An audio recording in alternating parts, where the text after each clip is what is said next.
ബഹുമാന്യനായ അധ്യക്ഷൻ ശ്രീ ഉണ്ണികൃഷ്ണൻ,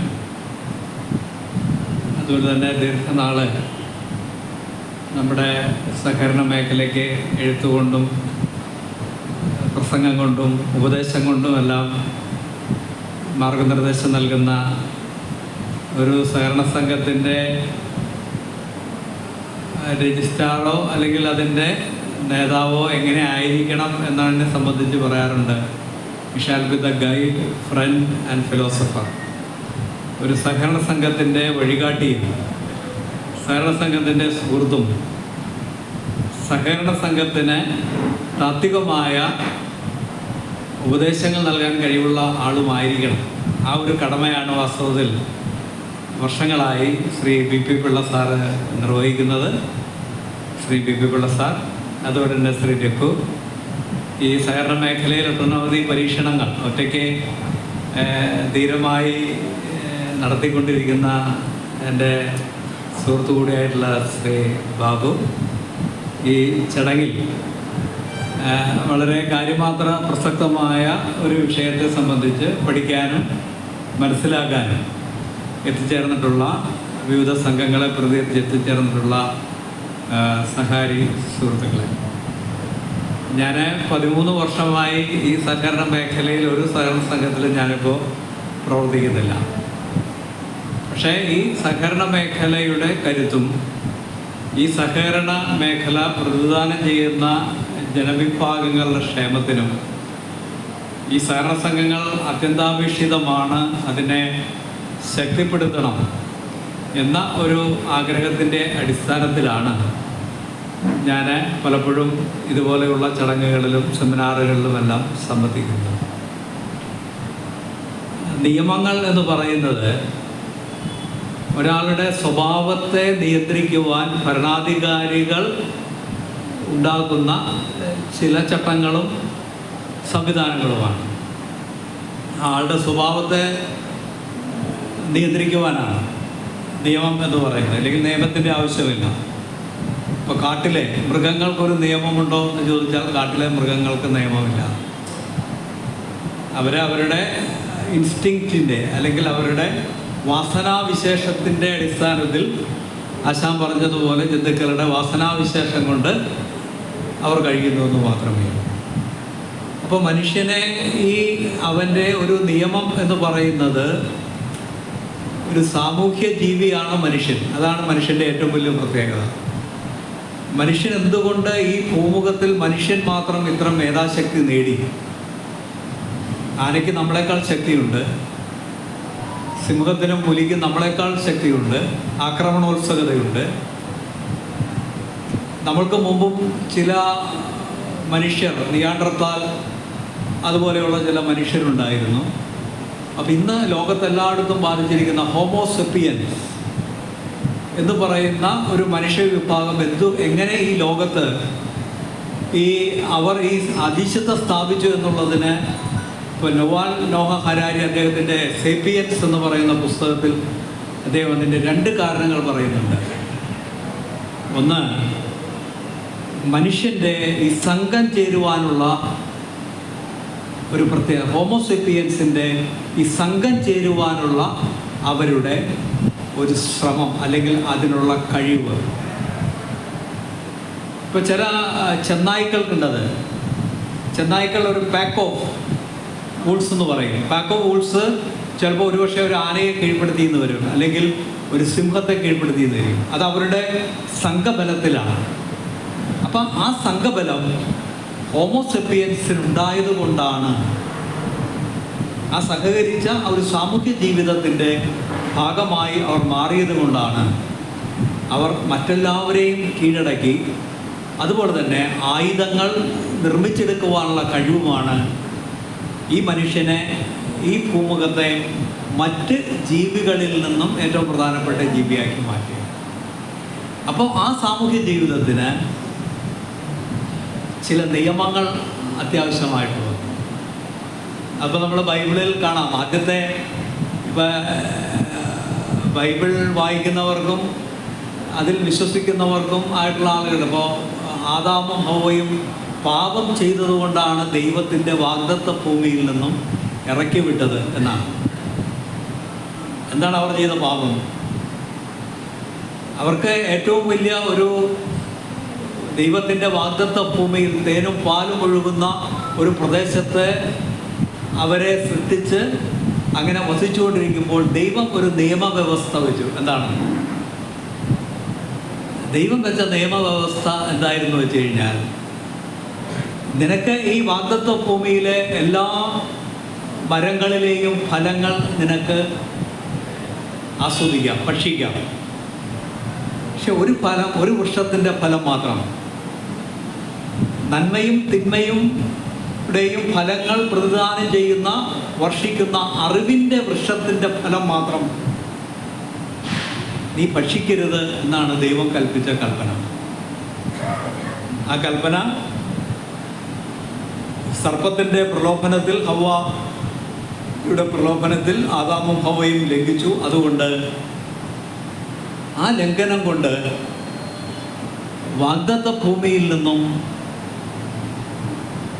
അയാളെ ഇറക്കി വിട്ടത്. Dust thou are the dust shall be. നീ പൊടിയിലേക്ക് ചേരും, പൊടി തന്നെ നീ, അല്ലെങ്കിൽ ഈ മണ്ണിൽ പണിത് നീ കഷ്ടപ്പെട്ട് ജീവിക്കണം എന്ന് പറഞ്ഞിട്ടാണ് ദൈവം അദ്ദേഹം നിയമിച്ച, അല്ലെങ്കിൽ അദ്ദേഹം പ്രഖ്യാപിച്ച നിയമത്തിൻ്റെ ലംഘനമായിട്ട് ആ ശിക്ഷ കൊടുത്തു. അതുപോലെ തന്നെ മോശയുടെ 10 കൽപ്പനകളിലും പറയുന്നുണ്ട്, കൊല്ലരുത്, മോഷ്ടിക്കരുത്, വ്യഭിചരിക്കരുത്, അയൽക്കാരൻ്റെ കഴുതകളെയോ അതുപോലതിനെയോ ആ വിധത്തിൽ മോഹിക്കരുത് തുടങ്ങിയിട്ടുള്ള 10 കൽപ്പനകൾ പറയുന്നതും ഒരു സാമൂഹ്യ ജീവിതത്തിൻ്റെ ഭാഗമായിട്ടാണ്. അപ്പം എല്ലാ നിയമങ്ങളും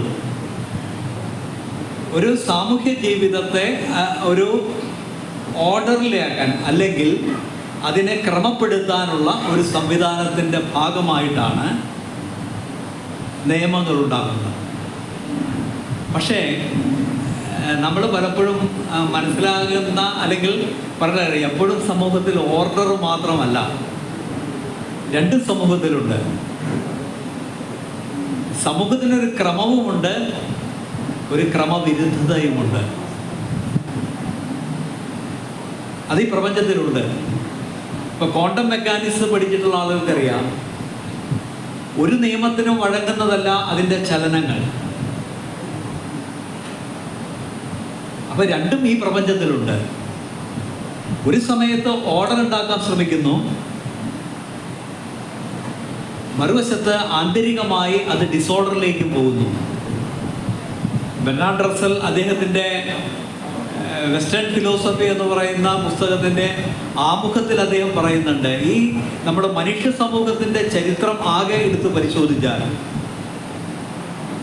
ഈ 2 പ്രവണതകൾ കാണാം. ഒന്ന്, ഒരു ഓർഡർ ഉണ്ടാക്കാൻ ശ്രമിക്കുന്നു. മറ്റൊന്ന്, ആ ഓർഡറിനെ നശിക്കുകയും ചെയ്യുന്നു. അപ്പോൾ ഇവിടെ നമ്മൾ ഈ ജനറലായ ഈ കാര്യങ്ങളെ സംബന്ധിച്ച് സൂചിപ്പിച്ചിരുന്നു. സഹകരണ നിയമം, ഇന്ത്യയിലെ സഹകരണ നിയമത്തെ സംബന്ധിച്ച് ഇത് ബ്രിട്ടീഷുകാരുടെ ഇടപെടലോട് കൂടി ആരംഭിച്ച നിയമമാണ്. 1904 ഇന്ത്യയിലെ ബ്രിട്ടീഷ് നിയമം, ആദ്യത്തെ സഹകരണ നിയമം വരുന്നത്. ഇന്ത്യയിലെ ആദ്യത്തെ ബ്രിട്ടീഷ് സഹകരണ നിയമം പിന്നീട് ഭേദഗതി ചെയ്ത് 1912 ഒരു സഹകരണ നിയമം പ്രാബല്യത്തിൽ വന്നു. അത് ഇന്ത്യയിൽ പടർന്നു പിടിച്ച പട്ടിണി മരണങ്ങൾ, വിശേഷിച്ച് ബംഗാളിൽ, അതുപോലെ തന്നെ മദ്രാസിൽ, മഹാരാഷ്ട്രയിലൊക്കെ ഉണ്ടായിരുന്ന പട്ടിണി മരണങ്ങളിൽ ലക്ഷക്കണക്കിന് ആളുകൾ മരിച്ചു വീഴുന്നത് കണ്ട് അന്നത്തെ ഗവൺമെൻറ്റിൻ്റെ നിയന്ത്രണത്തിലുള്ളതോ അല്ലാത്തതോ ആയുള്ള ബാങ്കിങ് സംവിധാനങ്ങൾക്കോ സാമ്പത്തിക സംവിധാനങ്ങൾക്കോ ഈ കാർഷിക അഗ്രേറിയൻ ക്രൈസിസ്, അല്ലെങ്കിൽ നമ്മളുടെ ഗ്രാമീണ മേഖലയുടെ സാമ്പത്തിക അഭിവൃദ്ധിയെ മെച്ചപ്പെടുത്താൻ കഴിയുന്നില്ല എന്നതിൻ്റെ അടിസ്ഥാനത്തിലാണ് ഈ സഹകരണം, യൂറോപ്പിൽ വിജയിച്ച ഈ സഹകരണത്തിൻ്റെ പരീക്ഷണം ഇന്ത്യയിൽ നടത്തുന്നത്. 1904 ആദ്യത്തെ നിയമം വന്നു. പിന്നീട് 1912 രണ്ടാമത്തെ നിയമം വന്നു. 1904 നിയമത്തിൽ അതിൽ ലിമിറ്റഡ് ആയ അല്ലെങ്കിൽ ആയിരുന്നില്ല. അതുകൊണ്ട് അതിലെ അംഗങ്ങൾക്കെല്ലാം വലിയ ബാധ്യത വന്നു. ഇപ്പം സംഘങ്ങൾക്ക് വലിയ ബാധ്യത വന്നാലും അംഗങ്ങളുടെ ബാധ്യത അവരെടുത്ത ഷെയറിൻ്റെ അടിസ്ഥാനത്തിലേ വരുന്നുള്ളൂ. അതുകൊണ്ടാണ് നമ്മുടെ എല്ലാ സംഘങ്ങളുടെയും പിന്നിൽ ലിമിറ്റഡ് എന്നെഴുതുന്നത്. 1904 നിയമത്തിൽ അങ്ങനെയായിരുന്നില്ല. അതുകൊണ്ട് 1912 നിയമത്തിൽ അത് പരിഹരിച്ചു വന്നു. പിന്നീട് ഈ കേരളത്തിലും 1912 ഈ നിയമത്തിൻ്റെ ചൂട് പിടിച്ച് മദ്രാസ് കോപ്പറേറ്റീവ് സൊസൈറ്റീസ് ആക്ടും അതുപോലെ തന്നെ കൊച്ചി കോപ്പറേറ്റീവ് സൊസൈറ്റീസ് ആക്ടും ട്രാവൻകൂർ കോപ്പറേറ്റീവ് സൊസൈറ്റീസ് ആക്ടും പിന്നീട് തിരുവിതാംകൂറും കൊച്ചിയും തമ്മിൽ യോജിച്ചപ്പോൾ ട്രാവൻകൂർ കൊച്ചിൻ കോപ്പറേറ്റീവ് സൊസൈറ്റീസ് ആക്ടും പിന്നീട് 1969 സഹകരണ നിയമവും. പക്ഷെ 1904 മുതൽ 1969 സഹകരണ നിയമവും ഈ 2024 ഈ ജൂൺ മാസം 7-ാം തീയതി പുറത്തു വന്ന ഈ സഹകരണ ഭേദഗതി നിയമത്തിലും തുടർന്നു വരുന്നൊരു രീതിയുണ്ട്. എന്താണ് അത്? ഗവൺമെൻറ്റിൻ്റെ നിയന്ത്രണം കൂടുന്നു എന്നുള്ളതാണ്. 1900 നിയമത്തിലും തൊട്ട് ഇന്ന് വരെ ഗവൺമെൻറ് നിയന്ത്രണങ്ങൾ അത് രജിസ്ട്രാറിലൂടെ ആണെങ്കിലും ഗവൺമെൻറ്റിലാണ് ആണെങ്കിലും ആ നിയന്ത്രണങ്ങൾ വർദ്ധിക്കുന്നു എന്നുള്ളതാണ് ഒരു പ്രധാനപ്പെട്ട സംഗതി. അത് നിയന്ത്രണങ്ങൾ നല്ലത് തന്നെ. പക്ഷെ ആ നിയന്ത്രണങ്ങൾ അധികമാകുമ്പോൾ സഹകരണത്തിന് ഒരു തനതായൊരു തത്വമുണ്ട്. Corporation is an autonomous association of persons united voluntarily to meet their common economic needs and aspirations through a jointly owned and a democratically controlled enterprise എന്നാണ് ഇന്റർനാഷണൽ കോപ്പറേറ്റീവ് അലയൻസ് സഹകരണ സംഘത്തിന് നൽകിയിരിക്കുന്ന നിർവചനം. നമ്മുടെ സഹകരണ നിയമത്തിലും ആ സഹകരണ തത്വങ്ങളും നമ്മൾ ഏറ്റവും പ്രധാനപ്പെട്ട നമ്മുടെ ഷെഡ്യൂളുകളിൽ എഴുതി ചേർത്തിട്ടുണ്ട്. ഇത് ഒരു ഓട്ടോണമസ് അസോസിയേഷനാണ്. പക്ഷേ ആ ഓട്ടോണമസ് അസോസിയേഷൻ നിയന്ത്രണമില്ലാതെ പ്രവർത്തിക്കണം എന്നല്ല അതിൻ്റെ അർത്ഥം. നിയന്ത്രണങ്ങൾ വേണം. പക്ഷെ ആ നിയന്ത്രണങ്ങൾ എവിടെ വരെ ആകാം എന്നതിൻ്റെ അടിസ്ഥാനത്തിലായിരിക്കണം നിയമനിർമ്മാണം. ഇന്ന് നമ്മളിവിടെ ചർച്ചയ്ക്കെടുക്കുന്ന നിയമത്തിൻ്റെ സംബന്ധിച്ചുള്ള ചില പൊതുവായ കാര്യങ്ങളെ സംബന്ധിച്ച് മാത്രം പരാമർശിക്കുവാനാണ് ഞാൻ ഈ ഉദ്ഘാടന പ്രസംഗത്തിൽ ഉദ്ദേശിക്കുന്നത്. അതിൻ്റെ ഓരോ ക്ലോസ് ബൈ ആയിട്ടുള്ള കാര്യങ്ങളെ സംബന്ധിച്ച് BP പിള്ള സാറും മറ്റുള്ള ആളുകളും കൂടി സംസാരിച്ച് വരുമ്പോൾ അനുസരിച്ച് എന്തായാലും ആ നിയമം ശരിയാണെങ്കിലും തെറ്റാണെങ്കിലും ദോഷമാണെങ്കിലും ഗുണമാണെങ്കിലും ആ നിയമം അനുസരിക്കാൻ നമ്മളെല്ലാവരും ബാധ്യസ്ഥരാണ്. അതുകൊണ്ട് നമ്മുടെ ഈ സംഘ നടത്തിപ്പിൽ ഈ സഹകരണ നിയമത്തെ മനസ്സിലാക്കുക, നമ്മൾ മനസ്സിലാക്കുന്നത് പ്രധാനപ്പെട്ടൊരു കാര്യമാണ്. പലപ്പോഴും നമുക്ക് പല കാര്യങ്ങളും മനസ്സിലാവുന്നില്ല. അതുകൊണ്ട് ഇഗ്നോറൻസ്, അതായത് അജ്ഞതകൾ, ആ അജ്ഞതകൾ കൊണ്ട് പല തെറ്റുകൾ സംഭവിക്കുന്നു. അപ്പോൾ ഞാനൊന്നും അറിഞ്ഞില്ല എന്ന് പറഞ്ഞുകൊണ്ട് കാര്യമില്ല. ഇപ്പോൾ സംഘത്തിൻ്റെ ഭരണസമിതി പ്രസിഡന്റ് പറയാണ്, ഇപ്പോൾ ചില സംഘങ്ങളിൽ വന്ന് അയ്യോ ഞാൻ പറഞ്ഞെടുത്ത് ഒപ്പിട്ട് കൊടുത്തു, അല്ലെങ്കിൽ ഞാൻ ആ ബോർഡിൽ പോയിട്ടില്ല, പറഞ്ഞപ്പോൾ ഒപ്പിട്ട് കൊടുത്തു എന്ന് പറഞ്ഞിട്ട് കാര്യമില്ല. അപ്പോൾ നമ്മൾക്ക് ചില കാര്യങ്ങൾ അറിഞ്ഞില്ല എന്നുള്ളത് കൊണ്ട് നിയമത്തിൻ്റെ മുന്നിൽ അതിന് വലിയ വിലയില്ല. അപ്പോൾ അറിഞ്ഞുകൊണ്ട് നമ്മൾ പ്രവർത്തിക്കുമ്പോൾ അതിന് കുറേ കൂടി ക്ലാരിറ്റി ഉണ്ടാവും. ഇന്നത് പോകാം, ഇന്ന ചില അതിർവരമ്പുകളുണ്ട്, ഇന്ന രീതിയിൽ നമുക്ക് പോകാൻ സാധിക്കില്ല എന്ന് മനസ്സിലാക്കുന്നതിന് നമ്മൾക്ക് ഉള്ള ഒന്നാണ് ഈ സെമിനാറുകൾ. പക്ഷെ നമ്മൾ കുറേ കൂടി സ്വയം നമ്മൾ പഠിക്കാൻ തയ്യാറാകണം. എല്ലാ പഠനത്തിൻ്റെയും ഒരു രീതി അതാണ്. അപ്പോൾ പഠനത്തിന് 2-3 ഭാഗങ്ങളുണ്ട്. ഇപ്പോൾ ശ്രവണം, മനനം, നിധിധ്യാസനം എന്ന് പറയും. അതായത് നമ്മൾ കേൾക്കുന്നു. ഇപ്പോൾ നിങ്ങൾ ഈ പ്രസംഗം കേൾക്കുന്നു, ഓക്കെ, നല്ലത്. BP പിള്ള സാറ് പ്രസംഗിക്കുന്നു, ഉണ്ണികൃഷ്ണൻ പ്രസംഗിക്കുന്നു, രഘു സംസാരിക്കുന്നു, സാബു സംസാരിക്കുന്നു, ഇതെല്ലാം കേട്ടു. കുറച്ച് ആളുകൾ ചർച്ചയിലും പങ്കെടുത്തു. പക്ഷേ ഇത് കഴിഞ്ഞ് നിങ്ങൾ പോകുമ്പോൾ നിങ്ങൾ കേട്ടതിൽ നിങ്ങൾക്ക് ചില സംശയങ്ങൾ ഉണ്ടാകണം. ആ സംശയങ്ങളെ സംബന്ധിച്ച് നിങ്ങൾ ചിന്തിക്കണം. ആ സംശയങ്ങളെ സംബന്ധിച്ച് നിങ്ങൾ കൂടുതൽ പഠിക്കാൻ തയ്യാറാകണം. അപ്പോഴാണ് നിങ്ങൾക്ക് ആ പഠനം പൂർണ്ണമാകുകയുള്ളൂ. അതുകൊണ്ട് അല്ലെങ്കിൽ നിങ്ങളത് ഒരു ചെവിയിലൂടെ കടന്ന് മറ്റു ചെവിയിലൂടെ പോകുന്നു. യേശു പറഞ്ഞതുപോലെ ഉപമ പറഞ്ഞു, അദ്ദേഹം ഈ വിതക്കാരൻ്റെ ഉപമ പറഞ്ഞതുപോലെ ചില വിത്തുകൾ വിതച്ചു, പക്ഷേ ചില വിത്തുകൾ പാറപ്പുറത്ത് വീണുപോയി, ചില വിത്തുകൾ മുള്ളുകളുടെ ഇടയിൽ വീണുപോയി. എന്താണ് അങ്ങ് പറഞ്ഞത് എന്ന് ചോദിച്ചപ്പോൾ ഞാൻ പറഞ്ഞത് വാക്കുകളെ സംബന്ധിച്ചാണ് എന്നാണ് അദ്ദേഹം പറഞ്ഞത്. അപ്പോൾ അതുകൊണ്ട് ഒരു നിയമം നമ്മൾ മനസ്സിലാക്കുന്നത്, നാം പ്രവർത്തിക്കുന്ന ഒരു സ്ഥാപനത്തിൽ, ഒരു ലീഗൽ എൻറ്റിറ്റിയിൽ, ഒരു കോർപ്പറേറ്റ് എൻറ്റിറ്റിയിൽ നമുക്ക് എങ്ങനെയൊക്കെ ഒരു ജീവനക്കാരനും ഒരു ഭരണസമിതി അംഗത്തിനും പ്രവർത്തിക്കാം. കാരണം ഇപ്പോൾ ഇവിടെ പ്രാബല്യത്തിൽ വന്നിട്ടുള്ള നിയമം വിശേഷിച്ചും സംഘം കമ്മിറ്റിക്കും സംഘത്തിലെ ജീവനക്കാർക്കും വളരെ അധികം ദൂരവ്യാപകങ്ങളായ പ്രത്യാഘാതങ്ങൾ വന്നു ഭവിക്കുവാൻ ഇടയുള്ള ഒരു നിയമമാണ് എന്ന തിരിച്ചറിവ് നമുക്ക് ഉണ്ടാകണം.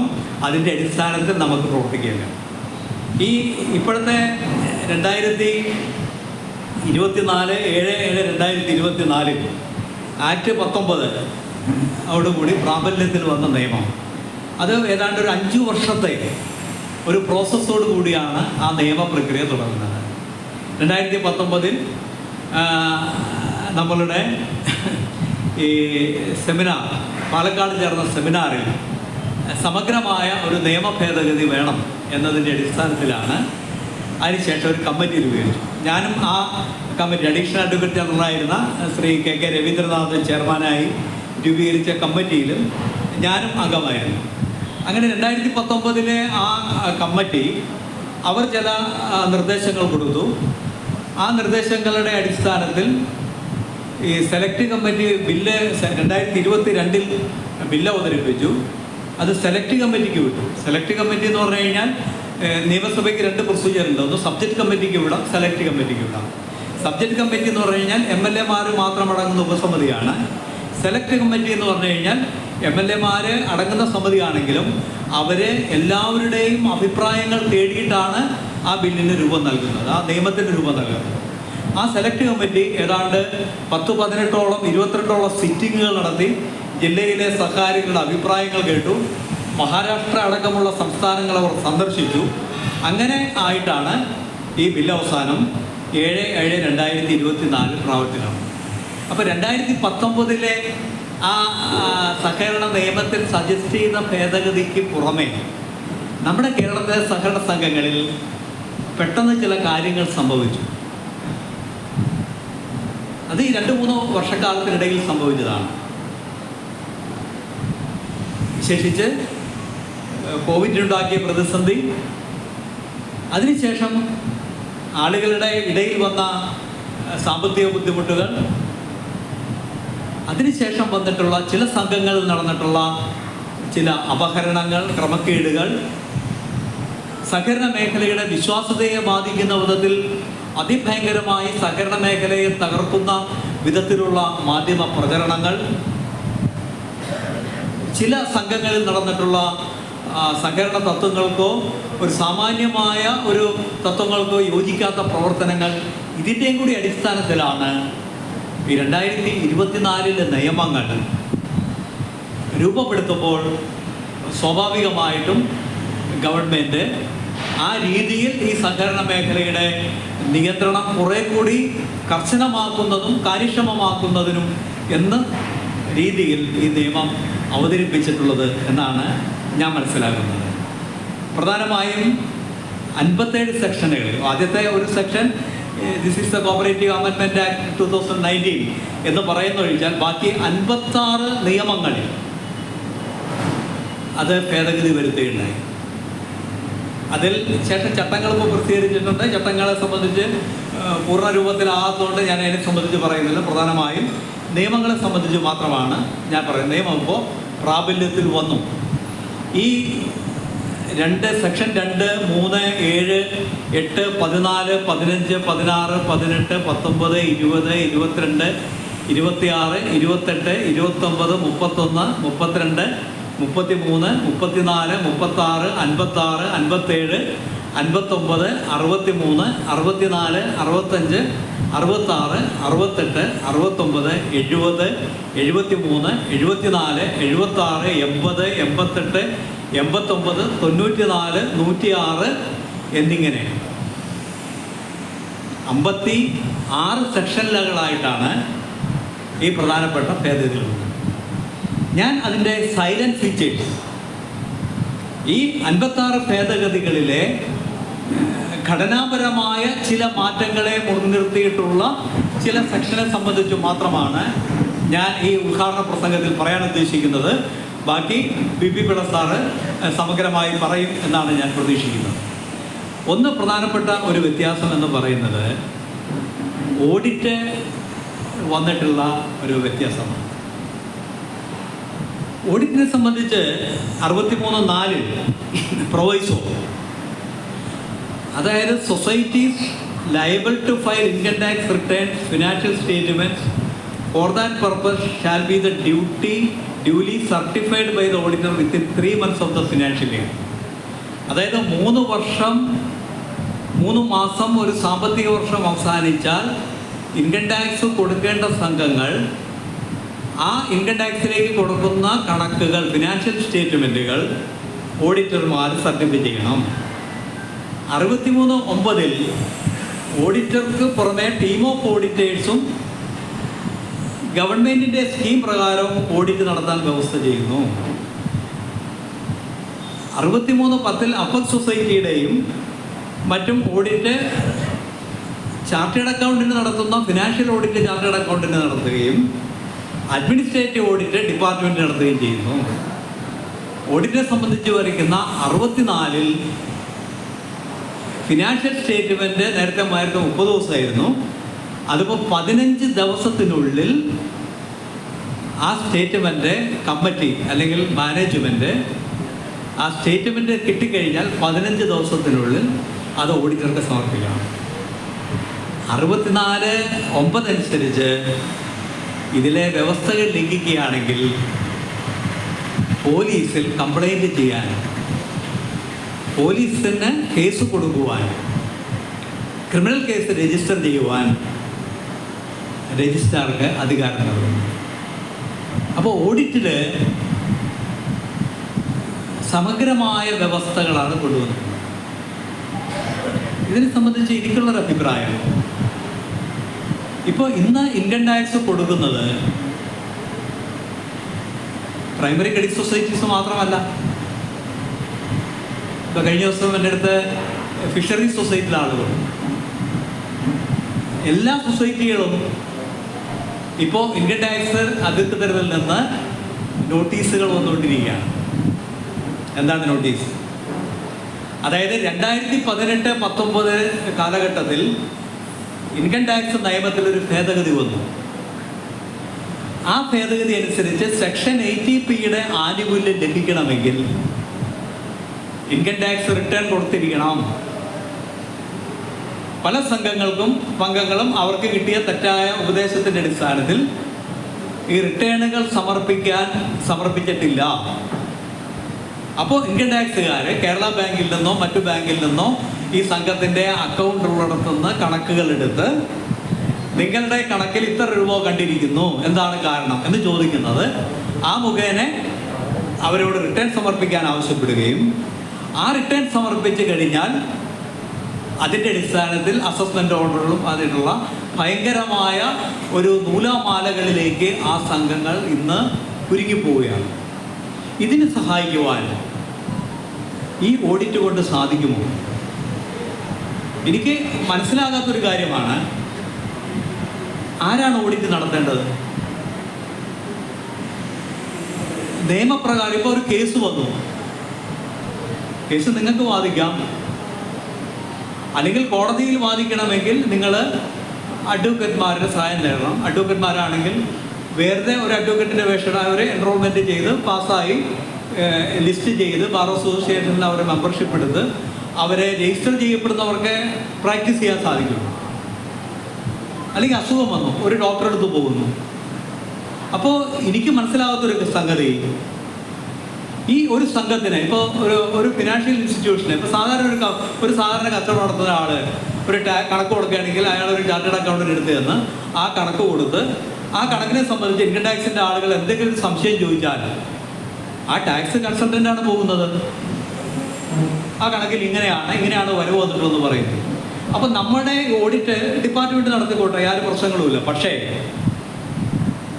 ഒരു സംഘത്തിനൊരു പ്രശ്നം വന്നാൽ, ആ ഇൻകം ടാക്സിൻ്റെ പ്രശ്നം വന്നാൽ, ആ ഇൻകം ടാക്സ് ഉദ്യോഗസ്ഥന്മാരെ ഇന്ന വിധത്തിലാണ് കണക്ക് ബോധ്യപ്പെടുത്തിയത് എന്ന് പറയണ്ടേ? ഈ ഓഡിറ്റ് നടത്തുന്നവർക്കൊരു ഉത്തരവാദിത്വം വേണ്ടേ? നിയമപ്രകാരം ചാർട്ടേഡ് അക്കൗണ്ടന്മാർ ഓഡിറ്റ് നടത്തുമ്പോൾ ഇന്നത്തെ ഓഡിറ്റ് നിയമം അനുസരിച്ച് ഒരു ചാർട്ടേഡ് അക്കൗണ്ടന്റ് തെറ്റായ ഒരു വിവരമാണ് നൽകുന്നതെങ്കിൽ ഓഡിറ്റർക്ക് ഇന്നത്തെ ഇന്ത്യയിലെ ഓഡിറ്റ് സമ്പ്രദായം അനുസരിച്ച് ഇപ്പോൾ ശിക്ഷയുണ്ട്, അവർക്ക് പെനാൽറ്റി ഉണ്ട്. ഒരു സ്ഥാപനത്തിൽ തെറ്റായ വിവരമാണ് ആ ഓഡിറ്റർ നടത്തുന്നതെങ്കിൽ, ഒരു ചാർട്ടേഡ് അക്കൗണ്ടന്റ് നടത്തുന്നതെങ്കിൽ, അല്ലെങ്കിൽ ഏതെങ്കിലും കാര്യങ്ങൾ മറച്ചു വെച്ചിട്ടുണ്ടെങ്കിൽ അവർക്ക് കഠിനമായ ശിക്ഷയാണ്. അവർക്ക് ഒരുപക്ഷെ ചാർട്ടേഡ് അക്കൗണ്ടന്റ് അതിൽ നിന്ന് അക്കൗണ്ടന്റ് സ്ഥാനത്ത് നിന്ന് അവരെ ഒഴിവാക്കും. അതുകൊണ്ട് ഇന്ന് വളരെ പല ഓഡിറ്റർമാരും, എൻ്റെ അടുത്ത് ഒരു ഓഡിറ്റർ പറഞ്ഞ പല ഓഡിറ്റർമാരും ഇന്ന് പണി ചിലർ അവസാനിപ്പിച്ചു. എന്തുകൊണ്ടാണ് ആ ഒരു കർശന വ്യവസ്ഥ നമ്മളുടെ ഡിപ്പാർട്ട്മെന്റ് ഓഡിറ്റർമാർക്ക് നടത്തുന്നില്ല? ഡിപ്പാർട്ട്മെന്റ് ഓഡിറ്റ് നടത്തിക്കോട്ടെ. പക്ഷേ ആ ഡിപ്പാർട്ട്മെന്റ് ഓഡിറ്റ് നടത്തുമ്പോൾ രണ്ട് പ്രശ്നങ്ങളുണ്ട്.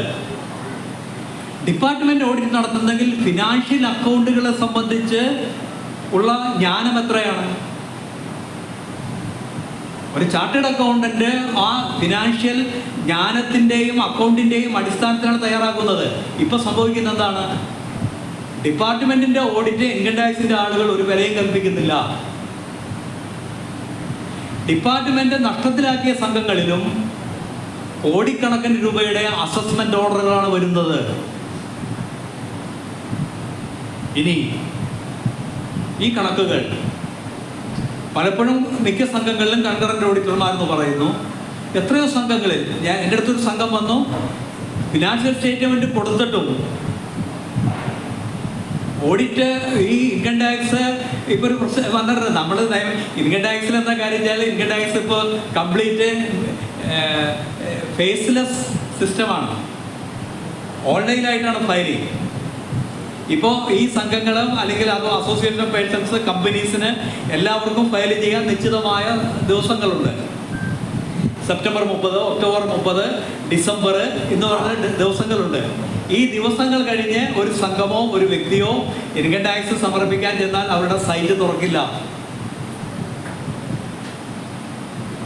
അപ്പോൾ ഈ നിശ്ചിത സമയത്തിനുള്ളിൽ ഓഡിറ്റ് പൂർത്തീകരിച്ചു കൊടുക്കുവാൻ നമ്മുടെ സംഘങ്ങൾക്ക് നമ്മുടെ ഓഡിറ്റർമാർക്ക് സാധിക്കുമോ? മറ്റൊന്ന് എനിക്ക് തോന്നിയൊരു കാര്യം, ഇപ്പോൾ ഈ കേരളത്തിലെ ഈ എറണാകുളം ജില്ലയിലെ കേരളത്തിലെ നിരവധി സംഘങ്ങൾ നഷ്ടത്തിലായി.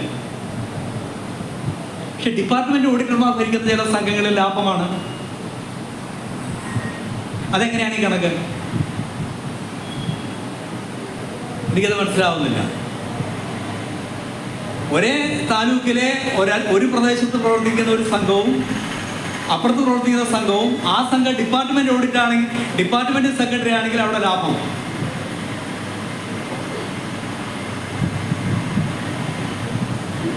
അപ്പോൾ ഒരു ഓഡിറ്റ് പ്രിൻസിപ്പിളിൻ്റെ അടിസ്ഥാനത്തിലാണെങ്കിൽ എല്ലാവർക്കും ഒരേ നിയമമായിരിക്കണം.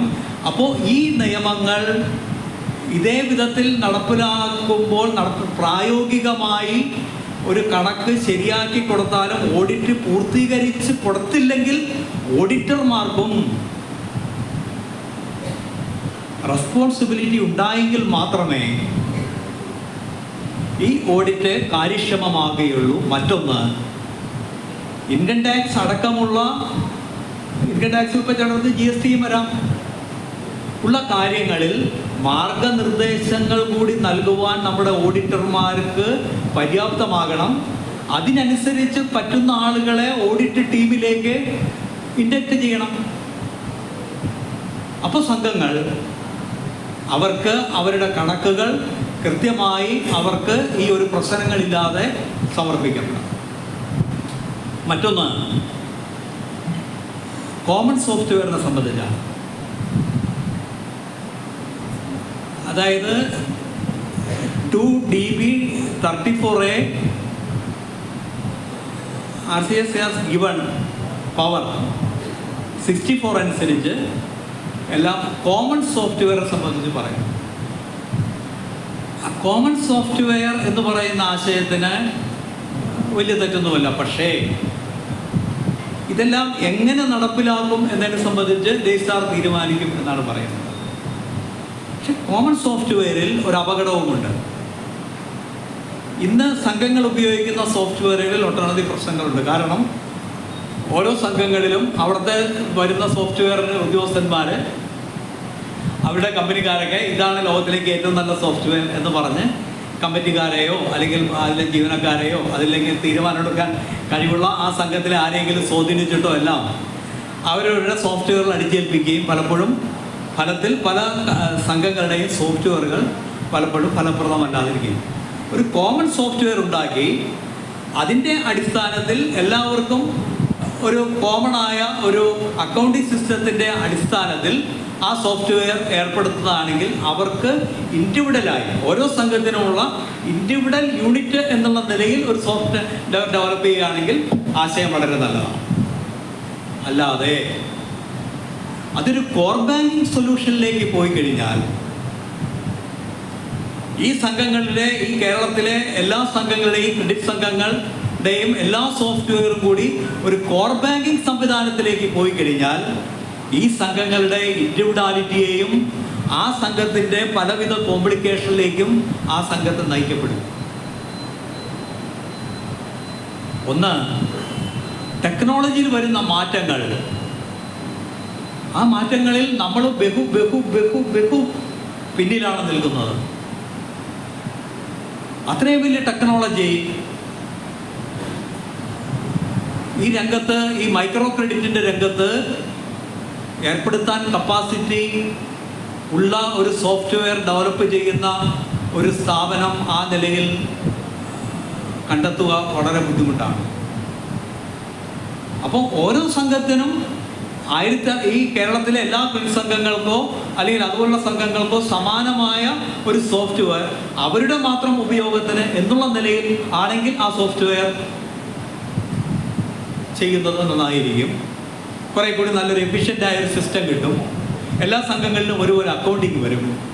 പക്ഷേ എല്ലാ സംഘങ്ങളുടെയും ഡാറ്റകൾ മൈഗ്രേറ്റ് ചെയ്യപ്പെട്ട് ഒരു കോമൺ പൂളിലേക്ക് പോകുന്ന നിലയിലേക്കാണെങ്കിൽ അത് സംഘത്തിൻ്റെ ഓട്ടോണമിയെയും മറ്റു പല അതിൻ്റെ സ്ട്രക്ചറിനെ തന്നെയും ഒരുപക്ഷെ ബാധിപ്പിക്കുന്ന ദൂരവ്യാപകങ്ങളായ പ്രത്യാഘാതങ്ങളുണ്ടാകും.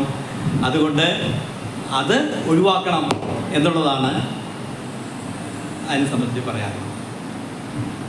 മറ്റൊന്ന്, ഈ നമ്മുടെ നിയമത്തിൽ പ്രധാനപ്പെട്ട സംഘങ്ങളെ സൃഷ്ടിക്കാനായിട്ട് രൂപം നൽകിയിട്ടുണ്ട്. അത് നല്ല ആശയമാണ്. ഒന്ന്, സോഷ്യൽ കോപ്പറേറ്റീവ് സൊസൈറ്റീസ്, സമൂഹത്തിൽ പിന്തൽക്കുന്ന ഫിസിക്കലി ഡിസേബിൾഡ് ആയിട്ടുള്ള ആളുകൾ, ട്രാൻസ്ജെൻഡേഴ്സ്, അങ്ങനെയുള്ള സമൂഹത്തിലെ പാർശ്വവൽക്കരിക്കപ്പെട്ട ചില പ്രത്യേകമായ ജെൻഡർ അതുപോലെ തന്നെ ഫിസിക്കലായ ബുദ്ധിമുട്ടുള്ള ആളുകൾക്ക് വേണ്ടിയുള്ള social cooperative society 2Q BQ പ്രകാരവും, അതുപോലെ തന്നെ യൂത്ത് കോപ്പറേറ്റീവ് സൊസൈറ്റീസ്, അതുപോലെ തന്നെ പാർട്ണർഷിപ്പ് സൊസൈറ്റീസ് എല്ലാം ഈ സഹകരണ മേഖലയെ പുതിയ മേഖലയിലേക്ക് അല്ലെങ്കിൽ പുതിയ കാലഘട്ടത്തിൻ്റെ അനുസരിച്ച് രൂപപ്പെടുത്തുന്നതിൽ നല്ല നിർദ്ദേശങ്ങളാണ്. മറ്റൊന്ന്, ഈ ഏറ്റവും കൂടുതൽ ഇപ്പോൾ ഹൈക്കോടതിയിൽ ഈ നിയമം ചോദ്യം ചെയ്യപ്പെടുകയാണ്. പക്ഷേ ഹൈക്കോടതിയിൽ ചോദ്യം ചെയ്യപ്പെട്ട ഒന്നാണ്, ഒരു മെമ്പർക്ക് 3 തവണയിൽ കൂടുതൽ ഒരു സംഘത്തിൻ്റെ no member for election to the committee for more than 3 years, അതായത് 3 ടൈമിൽ കൂടുതൽ അത് ആ ടൈം പൂർത്തീകരിച്ചാലും ശരി ഇല്ലെങ്കിലും ശരി ഒരംഗത്തിന് മത്സരിക്കാൻ പാടില്ല എന്നുള്ളത്. അത് ഞാൻ വ്യക്തിപരമായിട്ട് പറയുകയാണെങ്കിൽ ഏറ്റവും നല്ല ഒരു നിർദ്ദേശമായിട്ടാണ് എനിക്ക് തോന്നുന്നത്.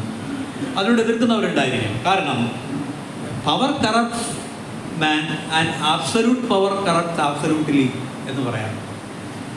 ഒരാൾ സ്ഥിരമായി തന്നെ ഒരു സംഘത്തിൽ ദീർഘനാൾ ഇരിക്കുന്നത് ആ സംഘത്തിൽ ഒട്ടനവധി പ്രശ്നങ്ങൾ ഉണ്ടാക്കുന്നുണ്ട്. അപ്പോൾ ഈ ഒരു സാഹചര്യത്തിൽ പക്ഷേ സഹകാരികൾ അത് അവരുടേതായ ചില താല്പര്യങ്ങൾ ഉണ്ടായിരിക്കാം. പക്ഷേ അതിനെ ഏറ്റവും കൂടുതൽ എനിക്ക് മനസ്സിലായ ഏറ്റവും കൂടുതൽ ചലഞ്ച് ചെയ്തിരിക്കുന്നത് മറ്റു പല കാര്യങ്ങളുണ്ടെങ്കിലും ഈ ഒരു സെക്ഷന് മാത്രമാണ്. അപ്പോൾ അതിൽ ആ അംഗങ്ങളുടെ ഒരു വെസ്റ്റഡ് ഇൻട്രസ്റ്റ് ഉണ്ട്. കാരണം ഇപ്പോൾ പല രാജ്യങ്ങളിലും, ഇപ്പോൾ അമേരിക്കയിൽ 2 ടൈമിൽ കൂടുതൽ ഒരു പ്രസിഡന്റിന് മത്സരിക്കാൻ പാടില്ല. ഇന്ത്യയിലെ പാർലമെന്ററി സംവിധാനത്തിൽ അത് വന്നിട്ടില്ല. അതിന് ബദലായ ആർഗ്യുമെന്റ്സും ഉണ്ട്. പക്ഷേ ഒരു സംഘത്തിൽ എപ്പോഴും ഒരു ന്യൂ ബ്ലഡ്സ് വരണമെങ്കിൽ എപ്പോഴും അവർക്ക് 3 തവണ ഒരു സംഘത്തിലെ ഭരണസമിതി അംഗമായിരിക്കുന്ന ഒരാൾ, അയാൾ ഒരു ടൈമിൽ മത്സരിക്കാൻ പാടില്ല എന്ന് പറയുന്നുള്ളൂ. അടുത്ത ടൈമിൽ വേണമെങ്കിൽ വീണ്ടും അയാൾക്ക് മത്സരിക്കാം. അപ്പോൾ ഒരു കണ്ടിന്യൂസ് ആയ ഒരു മത്സരത്തിൻ്റെ ഒരു ബ്രേക്ക് മാത്രമേ ഈ നിയമം കൊണ്ടുവരുന്നുള്ളൂ. അത് ഏറ്റവും ശുഭോദർക്കമായ ഫലപ്രദമായ ഈ മേഖലയിലെ ഇടപെടാനുള്ള ഒരു പ്രധാനപ്പെട്ട നല്ലൊരു കാര്യമായിട്ട് എനിക്ക് തോന്നുന്നു. മറ്റൊന്ന്, ഈ നോമിനൽ അസോസിയേറ്റ് മെമ്പേഴ്സ് 18(3) സബ്സ്റ്റിറ്റ്യൂട്ട് ചെയ്തിട്ട് ഈ ഭേദഗതികളിൽ കുറേ സബ്സ്റ്റിറ്റ്യൂട്ടാണ്, കുറേ പുതിയ ഇൻസർട്ട് ചെയ്തിട്ടുണ്ട്. അത് നിയമത്തിലുള്ളതാണ്. ചില നിയമങ്ങൾ മാറ്റുന്നു, ചില വകുപ്പുകൾ കൂട്ടിച്ചേർക്കുന്നു. അങ്ങനെയാണ് സബ്സ്റ്റിറ്റ്യൂഷൻ ആൻഡ് ഇൻസർഷൻ. അപ്പോൾ നോമിനൽ ആൻഡ് അസോസിയേറ്റ് മെമ്പേഴ്സിൽ ഈ 18(3) അവർക്ക് ക്രെഡിറ്റ് ഫെസിലിറ്റിയും എൻജോയ് ചെയ്യാം എന്ന് പറയും. ഒരു ഭാഗത്ത് കുറേയെല്ലാം കർശനങ്ങൾ കൊണ്ടുവരുന്നു, മറുഭാഗത്ത് അതിനെ ഡൈല്യൂട്ട് ചെയ്യുന്നു. ഞാനൊരു സംഘത്തിലെ ഒരു കേസ് പരിശോധിക്കുമ്പോൾ അവിടുത്തെ സാധാരണ മെമ്പർമാരുടെ എണ്ണം 300, അസോസിയേറ്റ് അംഗങ്ങളുടെ എണ്ണം 2000. ഇന്ന് ഒരു സംഘത്തിൽ ഇപ്പോൾ ഈ കടുങ്ങല്ലൂർ പഞ്ചായത്തിലെടുക്കാം. ഈ പഞ്ചായത്തിൻ്റെ പ്രവർത്തന പരിധിയിൽ തന്നെ 3 സംഘങ്ങളുണ്ട്. ഈസ്റ്റ് കടുങ്ങല്ലൂരുണ്ട്, അതുപോലെ തന്നെ വെസ്റ്റ് കടുങ്ങല്ലൂരുണ്ട്, അതുപോലെ തന്നെ എലൂക്കരയുണ്ട്. 32 ഇതിൽ പെടും. 32 സംഘമുണ്ട്. 4 സംഘത്തിലുണ്ട്. ആ 4 സംഘത്തിന് പുറമെ പട്ടികജാതി സംഘമുണ്ട്, മറ്റ് വിമൻ സംഘങ്ങളുണ്ട്, ബാങ്കുകളുണ്ട്. അപ്പോൾ ഈ അസോസിയേറ്റ് മെമ്പർമാർ പല സംഘങ്ങളെയും വായ്പകളിൽ ഇന്ന് നേരിടുന്ന, അതിന് അവസാനം പറയാം എന്നുള്ളതുകൊണ്ട് പറയാണ്, പല സംഘങ്ങളെയും പ്രതിസന്ധി ഇതാക്കിയത് നോമിനേറ്റ് മെമ്പർമാർക്ക് കൊടുത്ത വായ്പകളാണ്. അവർ ഈ സംഘത്തിൻ്റെ വ്യാപക അതിർത്തിയിൽ കച്ചവടം ചെയ്യുന്നവരോ ഈ വ്യാപക അതിർത്തിയിൽ താമസിക്കുന്നവരോ അല്ല. അപ്പം അവർക്ക് വായ്പകൾ കൊടുക്കാമെന്ന് പറയുമ്പോൾ ചില സംഘങ്ങൾ വളരെ വഴിവിട്ട് അത്തരം ആളുകൾക്ക് ആ സംഘത്തിൻ്റെ ഡിപ്പോസിറ്റ് ഉണ്ട് എന്ന് കരുതി വായ്പകൾ കൊടുത്തതാണ് ഈ ഇന്ന് കേരളത്തിലെ സംഘത്തിലെ ഒരു പ്രതിസന്ധിയുടെ ഒരു കാരണം. പക്ഷെ അപ്പോൾ ഇപ്പോഴും വീണ്ടും ആ 18(3) എന്ന് പറയുന്ന നോമിനൽ അസോസിയേറ്റ് മെമ്പർഷിപ്പിന് കുറേ കൂടി വിപുലീകരിച്ചുകൊണ്ട് അത് ക്രെഡിറ്റ് ഫെസിലിറ്റീസ് കൊടുക്കണം. അപ്പോൾ കേരള ബാങ്കിനും അതുപോലെയുള്ള ബാങ്കുകൾക്കും വേണമെങ്കിലാകാം. പക്ഷേ നമ്മുടെ പ്രാഥമിക സംഘങ്ങളിൽ പണ്ട് ചിട്ടി ചേരുന്നതിനും സ്വർണം വയ്ക്കുന്നതിനും മറ്റുമായിട്ടാണ് ഈ നോമിനൽ അസോസിയേറ്റ് മെമ്പർഷിപ്പ് പരിമിതപ്പെടുത്തിയെങ്കിൽ ഇന്ന് മെമ്പർമാരുടെ എല്ലാ സൗകര്യങ്ങളും വായ്പകളടക്കം കൊടുക്കുമ്പോൾ അവർക്ക് വോട്ട് ചെയ്യാനുള്ള അധികാരങ്ങളും ഇല്ല എന്ന് പറയുമ്പോൾ അവർക്ക് അതിൻ്റെ റെസ്പോൺസിബിലിറ്റി ഉണ്ടാകണമെന്നില്ല. അത് സംഘത്തെ വളരെ ബുദ്ധിമുട്ടിലാക്കുന്ന ഒന്നാണ്. പിന്നെ മറ്റൊന്ന് സൂപ്പർ സെഷനെ സംബന്ധിച്ചാണ്. അതിലൊരു സൂപ്പർ സെഷൻ 32, 33 സൂപ്പർ സെഷൻ എല്ലാ ആളുകളും എടുത്ത് ഉപയോഗിക്കുന്നുണ്ട്. പക്ഷെ അതിൽ വന്നിട്ടുള്ളൊരു ഭേദഗതി ഓംബുഡ്സ്മാൻ്റെ ഉത്തരവും അനുസരിച്ചില്ലെങ്കിൽ സൂപ്പർ സെഷൻ ആകാമെന്ന്. ഓംബുഡ്സ്മാൻ്റെ ഉത്തരവിനെതിരെ 82 അപ്പീൽ കൊടുക്കാൻ പറ്റുമെന്ന് തോന്നുന്നില്ല. ഗവൺമെൻറ്റിനും അപ്പീൽ കൊടുക്കാൻ പറ്റില്ല, ഹൈക്കോടതി പോകണം. അപ്പോൾ ഓംബുഡ്സ്മാൻ ഒരു ഉപദേശക സ്വഭാവം അല്ലെങ്കിൽ ഒരു കൺസിലേറ്ററി സ്വഭാവമേ ഉള്ളൂ. പക്ഷേ ഓംബുഡ്സ്മാൻ്റെ ഉത്തരവ് ഒരു സംഘം അനുസരിച്ചില്ലെങ്കിൽ ആ സംഘത്തെയും പിരിച്ചുവിടാം എന്നൊരു വ്യവസ്ഥ കൊണ്ടുവന്നു. വേറൊരു സ്ഥലത്തും വേറെ രൂപത്തിൽ ഇത് പറയുന്നുണ്ട്. പിന്നെ ഞാൻ ആ മറ്റേലേക്ക് കിടക്കുന്നതിൽ അഡ്മിനിസ്ട്രേറ്റീവ് കമ്മിറ്റിക്ക് മെമ്പർമാരെ ചേർക്കാം. പക്ഷേ ആ മെമ്പർമാരെ ചേർത്താൽ അതെല്ലാം ഡൈലൂഷൻസാണ്. ഈ സഹകരണ മേഖലയുടെ ഒരു ഡൈലൂഷൻസ് ആയിട്ടാണ് എനിക്ക് തോന്നുന്നത്. കാരണം ഒരു മെമ്പർ ഡ്രിവൺ മ്യൂച്വൽ പ്രിൻസിപ്പിൾ പോകുന്ന ഒരു സംഘത്തിൽ ഇപ്പം തന്നെ കേരളത്തിൽ ഏതാണ്ട് പ്രൈമറി ക്രെഡിറ്റ് സംഘങ്ങളിൽ നല്ലൊരു ശതമാനം ആളുകൾ മെമ്പർമാരായി കഴിഞ്ഞിട്ടുണ്ട്. അപ്പോൾ പിന്നീട് മെമ്പർമാരെ ചേർക്കുന്നത് എന്തിനു വേണ്ടിയിട്ടാണ്? അത് അവിടുത്തെ ഭരണം പിടിച്ചെടുക്കാൻ വേണ്ടിയിട്ടാണ്, പ്രായോഗിക തലത്തിൽ. അല്ലാതെ ഇന്നത്തെ കാലത്ത് ഏതെങ്കിലും ഒരു സംഘത്തിൽ വായ്പയ്ക്ക് അപേക്ഷിക്കുന്ന ഒരാൾക്കോ അല്ലെങ്കിൽ ചെയ്യുന്ന ആൾക്കോ അംഗത്വം നിഷേധിക്കുന്ന ഒരവസ്ഥ ഇന്ന് കേരളത്തിൽ ഏതെങ്കിലും LDF ഭരിക്കട്ടെ, UDF ഭരിക്കട്ടെ, BJP ഭരിക്കട്ടെ ഒരു സംഘത്തിലുമുണ്ടെന്ന് തോന്നുന്നില്ല. അപ്പോൾ പല സംഘങ്ങളിലും പ്രായോഗികമായി ആ പഞ്ചായത്തിൻ്റെ അതിർത്തികൾ വിട്ടും എല്ലാം ഇതിനു വേണ്ടി മെമ്പർമാരെ ചേർക്കുന്നുണ്ട്. അപ്പോൾ അഡ്മിനിസ്ട്രേറ്റർക്ക് നേരത്തെ മെമ്പർമാരെ എൻറോൾ ചെയ്യാൻ അധികാരം ഉണ്ടായിരുന്നില്ല. പക്ഷേ ഇപ്പോൾ എൻറോൾ ചെയ്ത ആ മെമ്പർമാരെ 32 പ്രകാരം എൻറോൾ ചെയ്തവരെ അടുത്തു കൂടുന്ന കമ്മിറ്റി റാറ്റിഫൈ ചെയ്യുകയോ, ഇനി 33 പ്രകാരം, 33 എന്ന് വെച്ച് കഴിഞ്ഞാൽ ആ സംഘത്തിൻ്റെ ഭരണസമിതി കോറമില്ലാതെയോ കാലാവധിക്ക് മുമ്പോ അംഗങ്ങൾ രാജിവെച്ചോ പിരിഞ്ഞു പോകുന്ന 33 പ്രകാരം പിരിഞ്ഞു പോയി പകരം വരുന്ന അഡ്മിനിസ്ട്രേറ്റീവ് കമ്മിറ്റി, ആ അഡ്മിനിസ്ട്രേറ്റീവ് കമ്മിറ്റി ചേർത്ത മെമ്പർമാരെ പിന്നീട് കൂടുന്ന കമ്മിറ്റി റാറ്റിഫൈ ചെയ്തില്ലെങ്കിൽ അതിൻ്റെ കാരണം വ്യക്തമാക്കണം എന്ന 2 ഭേദഗതികൾ നമ്മുടെ അഡ്മിനിസ്ട്രേറ്റേഴ്സിൻ്റെ പവറിനെ കുറേ കൂടി ഒരു ജനാധിപത്യ സ്വഭാവത്തിന് കുറച്ചും കൂടി അതിനെ ഡൈല്യൂട്ട് ചെയ്യുന്നതാണ് എന്നാണ് മറ്റൊന്ന്. പിന്നെ മറ്റു പ്രധാനപ്പെട്ടൊരു കാര്യം 59(2)A ആണ്. അത് സംഘം ഭരണസമിതി അംഗങ്ങൾ പ്രത്യേകം മനസ്സിലാക്കിയിരുത്തേണ്ട ഒരു നിയമമാണ്. Society shall not sanction loans. ഞാൻ ആ റിലവൻ്റ് പ്രൊവിഷൻ തന്നെ വായിക്കാം. അതിൽ അംഗങ്ങൾ വളരെ ശ്രദ്ധിക്കുന്ന ഉള്ളതുകൊണ്ട് ഞാൻ വായിക്കുകയാണ്. A society shall not sanction loans or advances exceeding the individual maximum borrowing power fixed by the registrar and as provided in the bylaws of the society. For any contravention of this provision, the chief executive and the committee of the cooperative society concerned shall be liable for punishment provided in subsection 7A of 94 Act.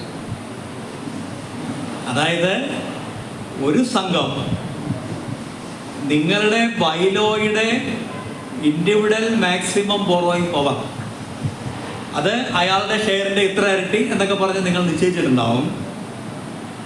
ആ പരിധിക്കപ്പുറം വായ്പ കൊടുത്താലോ, മറ്റൊന്ന് registrar നിശ്ചയിക്കുന്ന വ്യവസ്ഥകൾ മറികടന്ന് വായ്പ കൊടുത്താലോ നിങ്ങൾ ചെയ്യുന്നത് ഒരു ക്രിമിനൽ ഒഫൻസാണ്. അതാണ് വന്നിട്ടുള്ള ഒരു മാറ്റം. പിന്നെ 59A വാല്യൂഷൻ 10 ലക്ഷത്തിൽ താഴെ ഒരു officer authorised by the committee,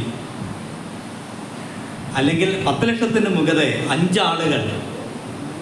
ഇപ്പോൾ പുതിയ ഒരു ചട്ടഭേദഗതിയിൽ രജിസ്ട്രാർ, സബ് രജിസ്ട്രാറൊക്കെ അടങ്ങുന്ന ഒരു ആളുകൾ വെച്ചിട്ട് വേണം ഈ വാല്യൂഷൻ പരിശോധിക്കാനെന്ന് പറഞ്ഞു. അങ്ങനെ വെച്ചാൽ എത്ര പേർക്ക് നമ്മുടെ സംഘത്തിൽ നിന്ന് ഒരു വായ്പ കിട്ടും? സംഘത്തിൽ അപേക്ഷ കൊടുത്ത് സബ് രജിസ്ട്രാറെ കണ്ട് അവരുടെ കമ്മിറ്റി കൂടി ആ വാല്യൂഷൻ നടത്തി അതിൻ്റെ അടിസ്ഥാനത്തിൽ വായ്പ കൊടുക്കാം. കൊടുത്തില്ലെങ്കിലോ കമ്മിറ്റിക്കാർ, അതിൻ്റെ ചീഫ് എക്സിക്യൂട്ടീവും ജയിലിൽ പോകേണ്ട അവസ്ഥയാണ്.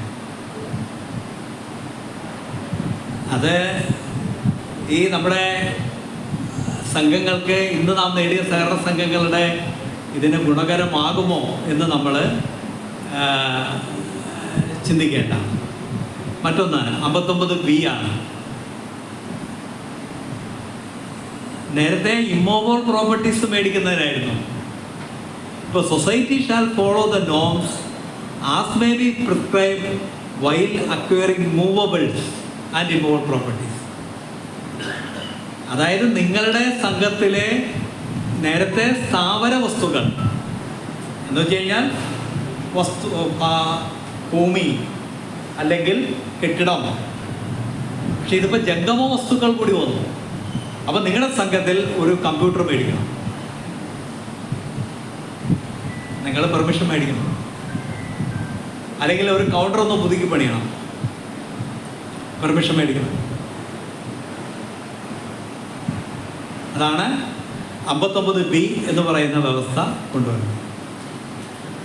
മറ്റൊന്ന്, ഇതിലെ എല്ലാ പ്രൊവിഷനുകളിലും പോലീസിലെ ഓഡിറ്റിന് 59(2)ക്കെല്ലാം പോലീസിന് പരാതിപ്പെടാനുള്ള അധികാരം രജിസ്ട്രാർക്കാണെങ്കിൽ 65 എൻക്വയറി റിപ്പോർട്ട് ആ ഒരു അന്വേഷണ ഉദ്യോഗസ്ഥന് വേണമെങ്കിൽ, വേണമെന്നല്ല,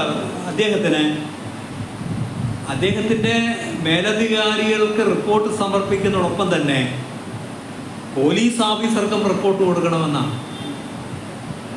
നമ്മുടെ ഇവിടെ വളരെ രാഷ്ട്രീയമായി വേർതിരിഞ്ഞിരിക്കുന്ന ഒരു സമൂഹത്തിൽ പലപ്പോഴും പല സംഘങ്ങൾക്കുമെതിരെ രാഷ്ട്രീയ വിരോധത്തിൻ്റെ അടിസ്ഥാനത്തിലോ മറ്റു പല വിരോധങ്ങളുടെ അടിസ്ഥാനത്തിലോ പലവിധ അന്വേഷണങ്ങൾ ആവശ്യപ്പെട്ടുകൊണ്ട് ഹർജികൾ വരാറുണ്ട്. അതിനെല്ലാം ചിലതിലൊക്കെ അടിസ്ഥാനമുണ്ടാകും, ചിലത് അടിസ്ഥാനമില്ലാത്തതായിരിക്കാം. ഇതെല്ലാം ഇന്ന് ഒരു സംഘം തലത്തിൽ ഒരു പരിശോധനയിലും മറ്റുമായിട്ട് ആ പ്രശ്നങ്ങൾ പരിഹരിക്കുന്നതിന് പകരം ഇത് മൂന്നാമതൊരു ഏജൻസിയെ കൂടി 65 എൻക്വയറി റിപ്പോർട്ടിൻ്റെ കോപ്പി കൂടി പോലീസ് ഓഫീസർക്ക് കൊടുക്കണം എന്ന് പറയുമ്പോൾ അത് സംഘത്തിൻ്റെ ആരോഗ്യകരമായ പ്രവർത്തനത്തെ എങ്ങനെ ബാധിക്കും എന്ന് നമ്മൾ വളരെ ഗൗരവകരമായിട്ട് ചർച്ച ചെയ്യുന്നതാണ്. അത് 68B അനുസരിച്ച് ഗവൺമെൻറ്റിനും രജിസ്ട്രാർക്കും പോലീസ് ഇൻവെസ്റ്റിഗേഷന് ആവശ്യപ്പെടാം. മറ്റൊരു നല്ലൊരു മാറ്റം, ഈ 70A ആർബിട്രേഷൻ കോടതി എന്ന് പറയുന്നത് മുൻസിഫ് റാങ്കിലുള്ള ആളെ, അത് വളരെ നല്ല കാര്യമാണ്. കാരണം ആർബിട്രേഷൻ കോടതി പോയി കഴിഞ്ഞാൽ പിന്നെ അവിടെ ഒരു കേസും പെട്ടെന്നൊന്നും ആ മനുഷ്യൻ ചാവുന്നവരെ അതിൽ വിധിയൊന്നും കിട്ടാൻ പോകുന്നില്ല. പൊതുവിലുള്ള ഒരു രീതി അതാണ് ആർബിട്രേഷൻ കോടതിയിൽ പോയാൽ അവരായിട്ട് വലിച്ച് നീട്ടുക, delayed justice denial of justice എന്ന് പറയുന്ന പോലെയാണ്. അപ്പോൾ അതിപ്പോൾ മുൻസിഫ് റാങ്കിൽ കുറയാത്ത ഒരാളെ അതിൻ്റെ ആർബിട്രേറ്ററായിട്ട് നിയമിക്കുന്നൊരു മാറ്റം, അത് വളരെ നല്ല മാറ്റമാണ്. പിന്നെ മറ്റൊന്ന്, നിയമിക്കുമ്പോൾ അയാളുടെ പോലീസ് വെരിഫിക്കേഷനും കൂടി നടത്തിയിട്ട് അയാളെ നിയമിക്കാൻ പാടുള്ളൂ. പിന്നെ മറ്റൊന്ന്, ഈ പറഞ്ഞ പോലെ 94(7)A 59(3) അത് പ്രധാനപ്പെട്ടൊരു കാര്യമാണ്. നേരത്തെ പറഞ്ഞ ശിക്ഷണ നടപടികൾക്ക് പുറമേ 59(3) എന്ന് പറയുന്നത് granting loans to members or to non members under subsection 2 and renewal shall be in the manner as may be specified by the RCS.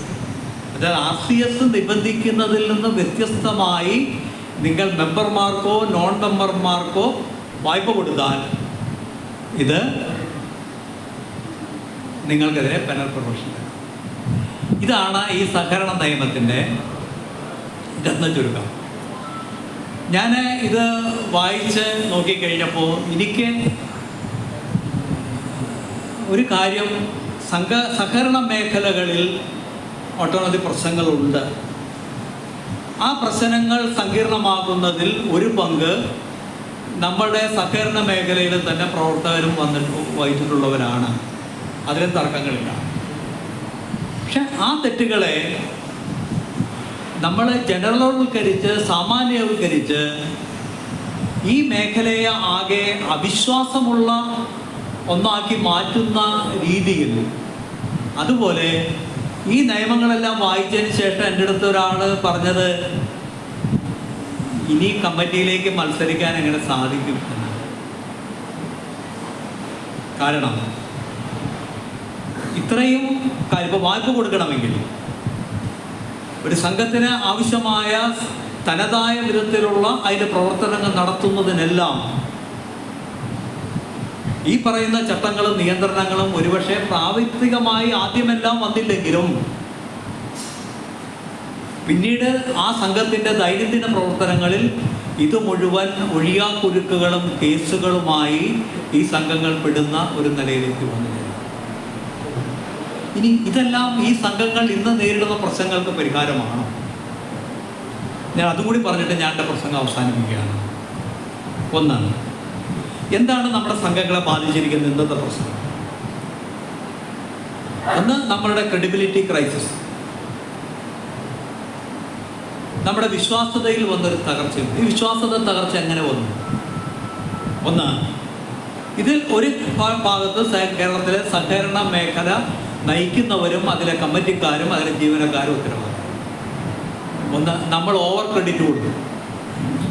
ഒരു സംഘത്തിൽ ഒരാൾക്ക് കൊടുക്കാൻ 10 ലക്ഷം രൂപയാണ് പറഞ്ഞിട്ടുള്ളതെങ്കിൽ രജിസ്ട്രാറുടെ സർക്കുലറിൽ 50 ലക്ഷമായിരുന്നെങ്കിൽ സംഘങ്ങൾ എന്താ ചെയ്തത്?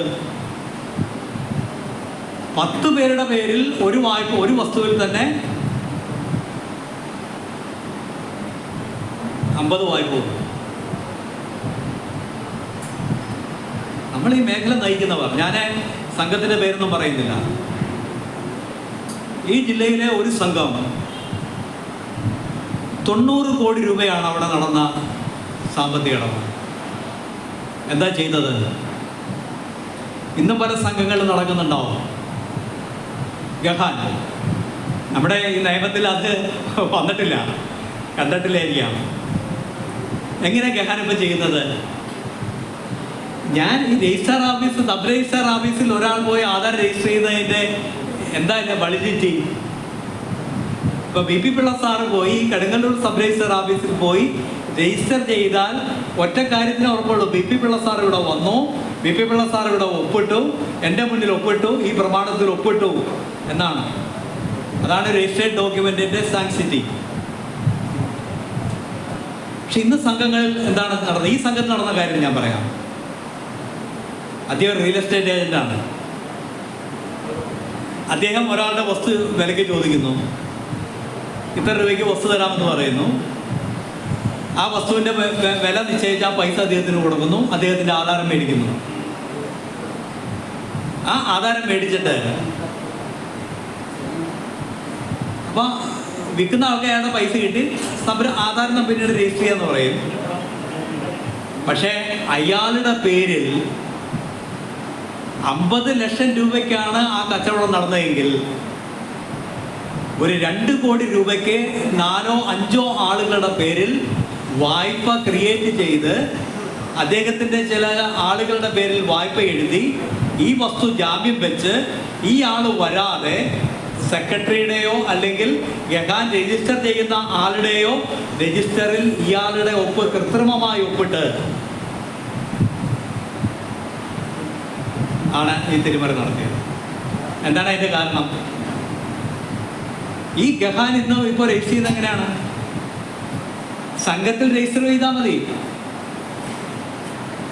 ആ സംഘത്തിൽ രജിസ്റ്റർ ചെയ്ത് ഡിജിറ്റൽ ആ സംഘത്തിൽ ആൾ വന്ന് ഒപ്പിട്ടു എന്നാ ആ വന്ന ഒപ്പിട്ട ആൾ തന്നെ അയാളാണെന്ന് എന്താ തെളിവ്? ഞാൻ എന്തോ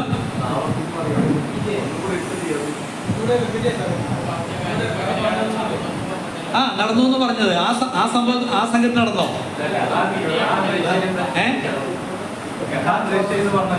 ആ ഗഹാൻ രജിസ്റ്റർ ഞാൻ കണ്ടില്ല.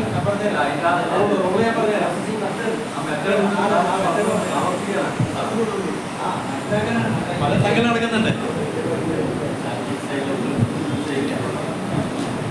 അല്ല, ഞാൻ പുസ്തകം സമയപ്പെടുന്നില്ല. നിയമപ്രകാരം ഞാൻ പറഞ്ഞ വ്യത്യാസം എന്താ വെച്ച് കഴിഞ്ഞാൽ, നമ്മൾ ഒരു ആധാരം രജിസ്റ്റർ ചെയ്യുന്ന എങ്ങനെയാണ്? അയാൾ ആധാര ഓഫീസിൽ പോകണം, ഇല്ലേ? അയാൾ ഒപ്പിടണം, അയാളുടെ കൈ മുദ്ര അവിടെ പതിപ്പിക്കണം, ഇല്ലേ? പതിപ്പിക്കണം. അവിടെ 2 സാക്ഷി വെക്കണം. സാക്ഷികൾ ഒരുപക്ഷെ ആധാരക്കാരെ കൊണ്ടിരുന്നോ അവിടെ ഉള്ള ആളായിരിക്കാം. പക്ഷേ ഈ പറയുന്ന ഒരാൾ അവിടെ ചെല്ലാതെ ഈ ആധാരം ഒപ്പിടൽ നടക്കില്ല. ഗഹാൻ എന്താ ചെയ്യുന്നത്? ഇപ്പം നിങ്ങൾ ഗഹാൻ ചെയ്യുന്ന സംഘങ്ങളുണ്ടോ? ഗഹാൻ എന്താ ചെയ്യുന്നത്? നിങ്ങളുടെ സംഘത്തിലാണ് ഈ ആൾ വന്ന് ഒപ്പിടുന്നത്, ശരിയാണോ? എന്നിട്ട് നിങ്ങളെന്താ ചെയ്യുന്നത്? നിങ്ങളുടെ ഡിജിറ്റൽ സിഗ്നേച്ചർ ഉപയോഗിച്ചിട്ട് രജിസ്ട്രാർക്ക് അയക്കുന്നു. ശരിയാണോ? ആ രജിസ്ട്രാർ അത് റെക്കോർഡ് ചെയ്യുന്നു. നിങ്ങളുടെ സംഘത്തിൽ ഈ ആളുടെ ഒപ്പ് വേണമെങ്കിൽ കൃത്യമായിട്ടിട്ടൂടെ? അവിടുത്തെ ഈ ഡിജിറ്റൽ സിഗ്നേച്ചർ തയ്യാറാക്കുന്ന ആളും അതിലെ കുറച്ച് ആളുകളുടെ ഒത്തു കഴിഞ്ഞാൽ ചെയ്തൂടെ? കാരണം ആ സംഘത്തിലെ രജിസ്റ്റർ, ആ രജിസ്റ്ററിൽ അത് എല്ലാ കൃത്രിമങ്ങൾ നടത്തുന്നവരും 100 പേരും കൃത്രിമം നടത്തുന്നവരല്ല. പക്ഷെ കൃത്രിമം നടത്തുന്നവർ ഇതിലെ ഈ പഴുതുകൾ ഉപയോഗിച്ച്, ഈ നിയമത്തിലെ പഴുതുകൾ ഉപയോഗിച്ച് ആ സംഘത്തിൽ രജിസ്റ്റർ ചെയ്യണം എന്നുള്ള സംഘത്തിലെ അതിൻ്റെ പ്രത്യേക ഫോം പറയുന്നുണ്ട്, റൂളിൽ പറയുന്നുണ്ട്. ആ ഫോമിൽ പറയുന്ന റൂളിൽ സംഘത്തിൻ്റെ മുമ്പിൽ ഒപ്പിട്ട് കഴിഞ്ഞാൽ ഡിജിറ്റൽ സിഗ്നേച്ചർ ഓതറൈസ് ചെയ്യുന്ന ആള് ഈ സബ് രജിസ്ട്രാറിൻ്റെ അടുത്തേക്ക് ചെന്ന് കഴിഞ്ഞാൽ അത് എൻകംബറൻസിൽ വന്നു. അതൊന്ന്. 2, സംഘത്തിൽ നടക്കുന്ന ചില പ്രശ്നം, നിങ്ങൾ എഴുതുന്ന ഷെഡ്യൂളുകൾ തർക്കം വരാം, മാറ്റം വരാം. ഈ ധൃതി പിടിച്ച് വായ്പ മേടിക്കുന്ന തെറ്റുകൾ വരാം. ഈ തെറ്റുകളിൽ ഒരുപക്ഷെ നിങ്ങൾക്ക് ഒറിജിനലായിട്ട് ഈടുവെക്കേണ്ട ആധാരം തന്നെ ആയിരിക്കണമെന്നില്ല ആ ഷെഡ്യൂളിൽ എഴുതുന്നത്. അപ്പോൾ എന്താ ചെയ്യുന്നത്? ആ ഗഹാനം കൂടി ക്യാൻസൽ ചെയ്യും, എന്നിട്ട് വേറൊരു ഗഹാൻ രജിസ്റ്റർ ചെയ്യും. രണ്ടും അവിടെ സബ് രജിസ്റ്റർ ഓഫീസിൽ എൻ്റർ ചെയ്ത് കിടക്കുന്നുണ്ടാവും. അപ്പം ഇത് ഞാൻ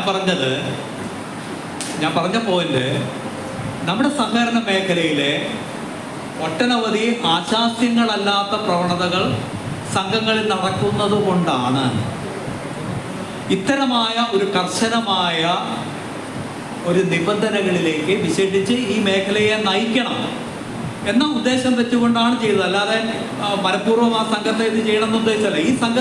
ഇതിൽ നടക്കുന്ന പ്രശ്നങ്ങൾ എന്താണ്? ഇപ്പോൾ നമ്മുടെ മേഖലയിൽ, ഇപ്പോൾ പത്തനംതിട്ട ജില്ലയിൽ ഒരു പ്രത്യേക സംഘത്തിൽ നിന്ന് നിങ്ങളുടെ സംഘത്തിലെ നിക്ഷേപങ്ങൾ നിങ്ങൾ കേരള ബാങ്കിൽ നിക്ഷേപിക്കണം. കേരള ബാങ്കിൻ്റെ പലിശ നിരക്കിൽ ചില വ്യത്യാസങ്ങൾ ഉണ്ടായിരിക്കാം, ഇല്ലെങ്കിൽ നിങ്ങൾ കമേഴ്ഷ്യൽ ബാങ്കിൽ നിക്ഷേപിക്കുന്നുണ്ടാവും. പക്ഷേ കടുങ്ങല്ലൂർ ബാങ്കിൻ്റെ നിക്ഷേപം കൊണ്ടുപോയി എങ്ങനെയാണ് മുപ്പത്തിടം ബാങ്കിൽ നിക്ഷേപിക്കുന്നത്? മുപ്പത്തിടം ബാങ്കിൻ്റെ നിക്ഷേപം എങ്ങനെയാണ് കടുങ്ങല്ലൂർ ബാങ്കിൽ നിക്ഷേപിക്കുന്നത്? പത്തനംതിട്ട ജില്ലയിൽ സംഭവിച്ചെന്താണ്? ആ ഒരൊറ്റ സംഘത്തിൽ ആ പ്രദേശത്തെ മുഴുവൻ സംഘങ്ങൾ നിക്ഷേപിച്ചു. ആ സംഘം തകർന്നപ്പോൾ ഇതെല്ലാം നമ്മുടെ സഹകരണ മേഖലയിലെ അനാരോഗ്യകരമായ പ്രവണതകൾ കൊണ്ടാണ് ഈ നിയമങ്ങൾ കുറെ കൂടി കർശനമാകുന്നത്. പക്ഷേ എനിക്ക് ഈ മേഖല ഇത് മാറി ഇത് ഏറ്റവും ശക്തമായിട്ട് നിലനിൽക്കണം എന്ന് ആഗ്രഹിക്കുന്ന ഒരാളായതുകൊണ്ട് ഞാൻ പറയുന്നു, നമ്മൾ മൈക്രോ ക്രെഡിറ്റ് അല്ല ഇന്ന് നടത്തുന്നത്. നമ്മളുടെ തന്നെ ചില ആളുകളുടെ ധാരണ നമ്മളും സ്റ്റേറ്റ് ബാങ്ക് ഓഫ് ഇന്ത്യയും ഒരേപോലെയാണെന്നാണ്. അല്ല, നമ്മൾ പ്രധാനമായും മൈക്രോ ക്രെഡിറ്റ് നമ്മളുടെ ഏരിയകളിൽ ആ ഗ്രാമത്തിൻ്റെ അഭിവൃദ്ധിക്ക് ആവശ്യമായി നൽകുന്ന മൈക്രോ ക്രെഡിറ്റാണ് നമ്മുടെ പ്രധാനപ്പെട്ടത്. നമ്മൾക്ക് നിക്ഷേപങ്ങൾ കൂടുതലുണ്ട്. പക്ഷെ ഞാൻ ചോദിക്കട്ടെ, ഈ നിക്ഷേപങ്ങളും നമുക്ക് ബാധ്യതയല്ലേ? നിക്ഷേപങ്ങളുണ്ട്. അപ്പോൾ നമ്മളെന്താ ചെയ്യേണ്ടത്? വയസ്സായി നിക്ഷേപങ്ങൾ മേടിക്കണം, തിരിച്ചു കിട്ടാവുന്ന വായ്പകൾ കൊടുക്കണം. നമ്മുടെ സംഘങ്ങളിൽ വന്ന ഓവർ ക്രെഡിറ്റിന് ഡിപ്പാർട്ട്മെന്റോ ഗവൺമെന്റോ ഒന്നുമല്ല ഉത്തരവാദി. ആരാ ഉത്തരവാദി? അദ്ദേഹം തിരിച്ചടയ്ക്കുമെന്ന് ധരിച്ചു, പക്ഷെ അദ്ദേഹത്തിന് കൊടുത്തത് ഓവർ ക്രെഡിറ്റ് ആണ്. ഇന്നിപ്പോൾ അദ്ദേഹം പറയുന്നു നിങ്ങൾ തിരിച്ചെടുത്തോ, വസ്തു ലേലം ചെയ്തെടുത്തോ. വസ്തു ലേലം ചെയ്തെടുത്താൽ എന്ത് സംഭവിക്കും? ഇപ്പോൾ ഇതിൽ 76 പ്രകാരം ഈ ഒരു സംഘം സമയത്ത് നടപടി എടുത്തില്ലെങ്കിലും നിങ്ങളെ പിരിച്ചുവിടാം. അവാർഡായി കഴിഞ്ഞിട്ട് സമയത്തിനുള്ളിൽ നിങ്ങൾ എക്സിക്യൂഷൻ നടത്തിയില്ലെങ്കിലും തിരിച്ചുവിടാം. ഇനി വസ്തു നിങ്ങൾ സംഘം തന്നെ ലേലത്തിൽ കൊണ്ട് എന്ത് സംഭവിക്കും? ഞാനൊരു സംഘത്തിൻ്റെ അനുഭവം എൻ്റെ മുന്നിലുണ്ട്. 3 കോടി നിങ്ങൾ പരസ്യലേലം ചെയ്യുമ്പോൾ എത്ര പേര് വന്ന് ലേലം വിളിക്കും? സംഘം ലേലത്തിന് വിളിച്ചു. സംഘത്തിൻ്റെ കയ്യിലേക്ക് ആധാരം വരണമെങ്കിലോ 3 കോടിക്ക് നിങ്ങൾ ഏതാണ്ട് 8, 3, 24, 30 ലക്ഷം രൂപ നിങ്ങൾ അഡീഷണൽ കൊടുക്കണം. അപ്പോൾ 3,40,00,000 രൂപ രജിസ്ട്രേഷൻ ചാർജും മുദ്രവിലയും കൂടെ അടച്ചതിന് ശേഷം നിങ്ങൾ വീണ്ടും വിൽക്കുമ്പോഴോ അങ്ങനെ 1-2 വായ്പകളാണോ? അപ്പം ഇത് ഈ നമ്മുടെ മേഖലയെ നമ്മൾ ക്രെഡിറ്റ് വളരെ ഈസിയായി ചെയ്യാൻ കഴിയാവുന്ന ഒരു കാര്യമാണ് എന്ന് നമ്മൾ ധരിക്കണം. ഇന്ന് നമ്മളെല്ലാവരും ചെയ്യുന്നത് സഹകരണ മേഖല നമ്മൾ ഇത് ചെയ്യണം. ഇപ്പം കഴിഞ്ഞ ദിവസം അമുലിൻ്റെ വലിയൊരു പരസ്യം കണ്ടു. അമുൽ എന്ന് പറയുന്നത് ഇന്ത്യയിലെ ലോകത്തിലെ ഏറ്റവും വലിയൊരു സഹകരണ സ്ഥാപനമായി അമുൽ മാറിയത് ക്രെഡിറ്റ് കൊടുത്തുകൊണ്ടല്ല. ക്രെഡിറ്റ് സംഘങ്ങളുടെ പ്രവർത്തനം കേരളത്തിൻ്റെ അഭിമാനം എന്ന് ക്രെഡിറ്റ്. പക്ഷെ ഇന്ന് എല്ലാവരും ക്രെഡിറ്റ് കൊടുക്കുകയാണ്. വനിതാ സംഘങ്ങൾ, പട്ടികജാതി സംഘങ്ങൾ, എല്ലാവരും ഈ ക്രെഡിറ്റ്, അവരുടെ ഉദ്ദേശം അതല്ല. എല്ലാവരുടെ കയ്യിലും ഈ ക്രെഡിറ്റ് കൊടുത്ത് കിട്ടാത്ത വായ്പകളായി. അതിൻ്റെ അടിസ്ഥാനത്തിൽ എന്താ സംഭവിക്കുന്നത്? ജീവനക്കാരെ നിങ്ങളെ ബാധിക്കുന്നില്ലേ? ഇപ്പം എന്താ നടന്നുകൊണ്ടിരിക്കുന്നത്? ക്ലാസ് 1 സ്പെഷ്യൽ ഗ്രേഡിൽ പ്രവർത്തിച്ച സംഘം, ആ സംഘത്തിന് ഇപ്പോൾ ബേസിക് പേ മാത്രമേ നൽകുന്നുള്ളൂ. ഇതുകൊണ്ട് ഈ നമ്മുടെ സഹകരണ മേഖലയെ നമ്മൾ വന്നിട്ടുള്ള പുഴുക്കുത്തുകൾ, നമ്മുടെ വന്നിട്ടുള്ള തെറ്റുകൾ പരിഹരിച്ചുകൊണ്ട് കുറച്ചുകൂടി ഒരു കാലഘട്ടത്തിൽ കർശനമാകുന്നതിൽ തെറ്റില്ല എന്നാണ് എൻ്റെ അഭിപ്രായം. ആ കർശന വ്യവസ്ഥകളിലൂടെ ആ ഇന്ന് മേഖലയെ ബാധിച്ചിരിക്കുന്ന ആ പ്രശ്നങ്ങളെ മറികടന്ന് ആ നിലയിൽ ഇതിനെ നമ്മൾ ഒരു ആത്മപരിശോധന നടത്തണം. നമ്മുടെ മുന്നിൽ വരുന്ന നമ്മൾ ഒരു കാര്യം ആലോചിക്കണം. നമ്മുടെ മുന്നിൽ നിങ്ങൾ ഇപ്പോൾ പ്രസിഡന്റോ സെക്രട്ടറിയോ ആവുന്ന മുന്നിൽ നിങ്ങളുടെ അടുത്ത് വരുന്ന ആളുകളുടെ ആവശ്യങ്ങൾ വലുതാണ്. പക്ഷെ അത്തരം ആളുകൾക്ക് മറ്റ് കമേഴ്ഷ്യൽ ബാങ്കിൽ പോയാൽ കിട്ടുന്നില്ല. അവരെങ്ങനെയാണ് നയിക്കുന്നത്? അതുകൊണ്ട് ഞാൻ അതിലൂടെ പറയും. ഇപ്പം തന്നെ ഒരു ക്രെഡിറ്റ് മറ്റു ബാങ്കുകളുടെ പലിശ ഇത് കുറഞ്ഞിരിക്കുന്നത് എന്തുകൊണ്ടാണ്? അവർക്ക് ഇപ്പോൾ ക്രസായി എന്ന് പറയുന്നൊരു സിസ്റ്റം ഉണ്ട്, അല്ലെങ്കിൽ സിവിലുണ്ട്. ഇതെല്ലാം സെൻട്രലൈസ്ഡ് ആണ്. ഇന്ത്യയിലെ എല്ലാ ബാങ്കുകളും നോൺ ബാങ്കിങ് ഫിനാൻസ് കമ്പനികളും അടക്കം അതിൽ രജിസ്റ്റർ ചെയ്യണം. ഒരാൾക്കൊരു വായ്പ കൊടുക്കുമ്പോൾ അയാളുടെ എല്ലാ വിവരങ്ങളും അവിടെ ചേർക്കണം. അയാൾ 1 മാസം കുടിശ്ശിക വരുത്തിയാൽ ആ വിവരം കിട്ടും. നമ്മുടെ സംഘത്തിലോ അങ്ങനെ നമുക്കൊരു അസസ്മെന്റ് നടത്താൻ പറ്റുന്നില്ല. അതിന് ചില പ്രായോഗിക ബുദ്ധിമുട്ടുകളുണ്ട്. പക്ഷേ നമ്മളുടെ പ്രദേശത്തിൻ്റെ പരിധികളനുസരിച്ച് നമ്മൾ ഒരു ക്രെഡിറ്റ് ലിമിറ്റ് നമ്മൾ നിശ്ചയിച്ച്, രജിസ്റ്റർ നിശ്ചയിച്ച ലിമിറ്റിൻ്റെ അകത്ത് നിന്ന് ആവശ്യക്കാർക്ക് കൊടുക്കണം. അവരുടെ എല്ലാ ആവശ്യങ്ങളും നിർവഹിക്കുന്ന ഒരു ഏജൻസിയാണ് നമ്മൾ എന്നുള്ള ഒരു ചിന്തയിൽ നിന്ന് നമ്മൾ മാറും. മറ്റൊന്ന്, ഒരു നിയമവ്യവസ്ഥ നമ്മൾ ഞാൻ ഈ നിയമത്തിൻ്റെ ഭാഗമായിട്ട്, പക്ഷെ നമ്മൾ ഇപ്പോൾ ബാങ്കിങ്ങിൽ ഒരു നിയമവ്യവസ്ഥയുണ്ട്, ഒരു ലൈസൻസിങ് വ്യവസ്ഥയുണ്ട്. എന്തുകൊണ്ടാണ് ഇന്ത്യയിലെ ബാങ്കിങ് സമ്പ്രദായം നിലനിന്നത്? റിസർവ് ബാങ്കിനെ നമ്മൾ എത്ര കുറ്റം പറയുന്നുണ്ടെങ്കിലും, റിസർവ് ബാങ്കിൻ്റെ നടപടികളെ നമ്മൾ എത്ര വിമർശിക്കുന്നുണ്ടെങ്കിലും, പക്ഷെ ഇന്ത്യയിലെ റിസർവ് ബാങ്കാണ് ഇന്ത്യയിലെ ബാങ്കിങ് സംവിധാനത്തെ നിലനിർത്തിയത്. ലോകത്തിലെ അമേരിക്ക പോലെയുള്ള ലേമാൻസ് ബാങ്കുകൾ പോലെയുള്ള ബാങ്കുകൾ തകർന്നപ്പോഴും ഇന്ത്യയിലെ RBIയുടെ ഇടപെടലുകളാണ്. അവിടെ A എന്നോ B എന്നോ ഇല്ല. ഒരു ദിവസം ലിക്വിഡിറ്റി, ക്യാഷ് റിസർവ് കുറഞ്ഞാൽ സ്റ്റേറ്റ് ബാങ്ക് ഓഫ് ഇന്ത്യ ആണെങ്കിലും ഏറ്റവും ചെറിയ ഒരു ബാങ്ക് ആണെങ്കിൽ പോലും അവർക്ക് ഫൈനുണ്ട്. സമയത്ത് റിട്ടേൺ ഫയൽ ചെയ്തില്ലെങ്കിൽ അതിനുള്ള ഫൈനുണ്ട്.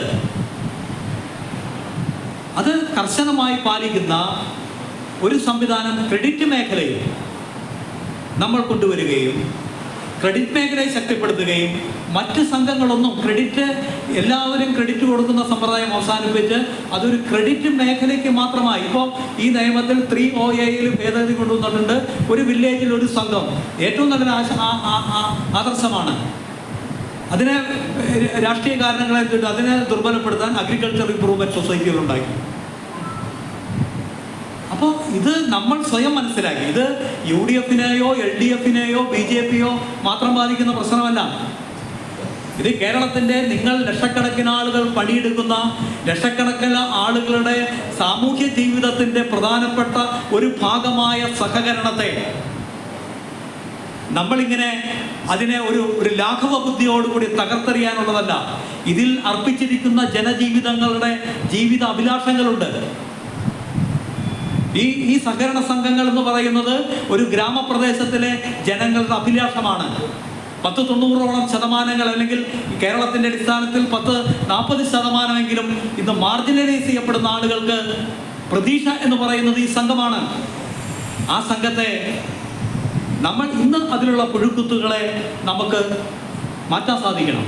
നമ്മളുടെ ഇടയിൽ നമുക്ക് തന്നെ ഉണ്ടാക്കാൻ കഴിയാവുന്ന മാനദണ്ഡങ്ങൾ ഉണ്ടാക്കി കഴിയുന്നത്ര വായ്പകൾ കുടിശ്ശികയായതെല്ലാം പിരിച്ചെടുത്ത് ഇനി പുതിയത് ആവർത്തിക്കപ്പെടാതെ ആ നിലയിൽ ഈ നിയമങ്ങൾ അനുസരിച്ചുകൊണ്ട് ഒപ്പം തന്നെ ഈ സഹകരണ മേഖലയെ ഓഡിറ്റ് അടക്കമുള്ള കാര്യങ്ങളിൽ കർശനമായി ഓഡിറ്റിംഗ് നടത്തിക്കോട്ടെ. പക്ഷെ ആ ഓഡിറ്റ് സമയബന്ധിതമായി നടത്തി തീർക്കുന്നതിനുമുള്ള ഇടപെടലുകൾ ഡിപ്പാർട്ട്മെന്റിന്റെ ഭാഗത്തും അങ്ങനെ ഈ കേരളത്തിന്റെ സംഘങ്ങൾ വളർന്നത് ഡിപ്പാർട്ട്മെന്റും ജീവനക്കാരും സംഘങ്ങളും അതുപോലെ തന്നെ സഹകാരികളും ഒത്തൊരുമിച്ച് പ്രവർത്തിച്ചതിന്റെ അടിസ്ഥാനത്തിലാണ്. ആ ഒരു കൂട്ടായ്മ അത് ഡിപ്പാർട്ട്മെന്റ് സംഘത്തെ കുറ്റം പറയാതെ, സംഘം ഡിപ്പാർട്ട്മെന്റിനെ കുറ്റം പറയാതെ, അല്ലെങ്കിൽ രണ്ടുപേരും ചേർന്ന ആളുകളുടെ കുഴപ്പമാണ് അംഗങ്ങളുടെ കുഴപ്പമാണെന്ന് പറയാതെ എല്ലാവരും ചേർന്ന് ഈ സംഘങ്ങളെ നമ്മുടെ കേരളത്തിന്റെ ഏറ്റവും പ്രധാനപ്പെട്ട ഒരു ചാലക ശക്തിയായി കക്ഷി രാഷ്ട്രീയത്തിന് അതീതമായി ഒരു സംഘം തകർന്നാൽ അത് കോൺഗ്രസിന്റെ സംഘമാകട്ടെ LDFന്റെ സംഘമാകട്ടെ, ആ സംഘം തകർന്നാൽ അതിൻ്റെ അടുത്തുള്ള സംഘങ്ങൾ LDF എന്നോ UDF എന്നോ നോക്കിയിട്ടല്ല തകരുന്നത്. ആളുകളുടെ ചിന്ത ഏതാണ്? ഈ സംഘത്തിന് സംഭവിച്ചാൽ നാളെ ഈ മറ്റേ സംഘത്തിന് സംഭവിക്കാം. ആ നിലയിൽ നമ്മളുടെ ഇടയിലുള്ള ഇത് നമുക്ക് നോക്കാനുള്ള ഒരു പരിശോധന, നമ്മുടെ ഉള്ളിലേക്ക് നോക്കാനുള്ള ഒരു വലിയൊരു നമ്മുടെ ഉള്ളിലേക്ക് നോക്കാനുള്ള ഒരു ലെൻസാണ്. ഈ നിയമത്തിൻ്റെ വെളിച്ചത്തിൽ നമ്മളുടെ പ്രവർത്തനങ്ങളെ ആകെ പുതുക്കിപ്പണിത് അതുപോലെ തന്നെ ഇൻഫ്ലേറ്റഡായി, ഞാനിപ്പോൾ പറയുമ്പോൾ എല്ലാ ജീവനക്കാർക്കും ഇഷ്ടപ്പെടണമെന്നില്ല, ഈ മേഖലയ്ക്ക് താങ്ങാൻ കഴിയാവുന്ന ഒരു ശമ്പള ഘടന ഈ മേഖല നൽകുന്നുണ്ട്. പക്ഷെ ഇന്ന് പല സംഘങ്ങളിലും എന്താണ്, എനിക്ക് ഇത്ര നമ്മൾ ഈ വിളമ്പുമ്പോൾ എനിക്കൊരു നെയ്യപ്പം അവന് കൊടുത്തത് വലിയ നെയ്യപ്പമായി പോയി, എനിക്ക് ചെറുതാണ് എന്ന് പറഞ്ഞുകൊണ്ട് എല്ലാത്തിനും കേസും ഇടിയേക്കും, എല്ലാത്തിനും പ്രമോഷൻ, എല്ലാത്തിനും കേസും ബുക്കാറുമായി നടക്കുന്ന ഒരു സമീപനം. ഇത് ഈ മേഖലയുണ്ടെങ്കിലേ എല്ലാവർക്കും ഉള്ളൂ. ഈ മേഖലയുണ്ടെങ്കിലേ, ഈ സഹകരണ സംഘങ്ങളുടെ, ഈ ക്രെഡിറ്റ് സംഘങ്ങളുണ്ടെങ്കിലേ ഈ കേരളത്തിന്റെ സഹകരണ മേഖലയുള്ളൂ. അതിനെ ബാധിച്ചിരിക്കുന്ന ഏറ്റവും പ്രധാനപ്പെട്ട ഒരു ക്രൈസിസിൽ കുറെയെല്ലാം കർശനമാണ് എന്ന് നമുക്ക് തോന്നാമെങ്കിലും കുറേയൊക്കെ അതിൻ്റെ സഹജമായ അതിൻ്റെ സ്വാതന്ത്ര്യബോധത്തെയും അതിൻ്റെ സ്വഭാവത്തെയും എല്ലാം അത് നിഷേധിക്കപ്പെടുന്നുണ്ടെങ്കിലും ഇന്നത്തെ കാലഘട്ടത്തിൽ കൂടുതൽ കർശനതകൾ നമ്മളുടെ ഇടയിൽ വരുത്തുന്നതിനെ ഇതിനെ മനസ്സിലാക്കി നമ്മുടെ പ്രവർത്തനത്തെ ചിട്ടപ്പെടുത്തുവാനും ക്രമപ്പെടുത്തുവാനും നിങ്ങൾക്ക് സാധിക്കട്ടെ. സഹകരണം അത് ഈ കേരളത്തിൻ്റെ എന്ന് മാത്രമല്ല നമ്മുടെ പാവപ്പെട്ടവരുടെ പ്രതീക്ഷയായി, നമ്മുടെ ഗ്രാമങ്ങളുടെ പ്രതീക്ഷയായി എന്നും നിങ്ങളുടെ പ്രവർത്തനത്തിലൂടെ ശക്തിയാകട്ടെ എന്ന് മാത്രം ആശംസിച്ചുകൊണ്ട് ഈ ചടങ്ങ് ഔപചാരികമായി ഉദ്ഘാടനം ചെയ്തതായി പ്രഖ്യാപിച്ചുകൊണ്ട് ഞാൻ വാക്കുകൾ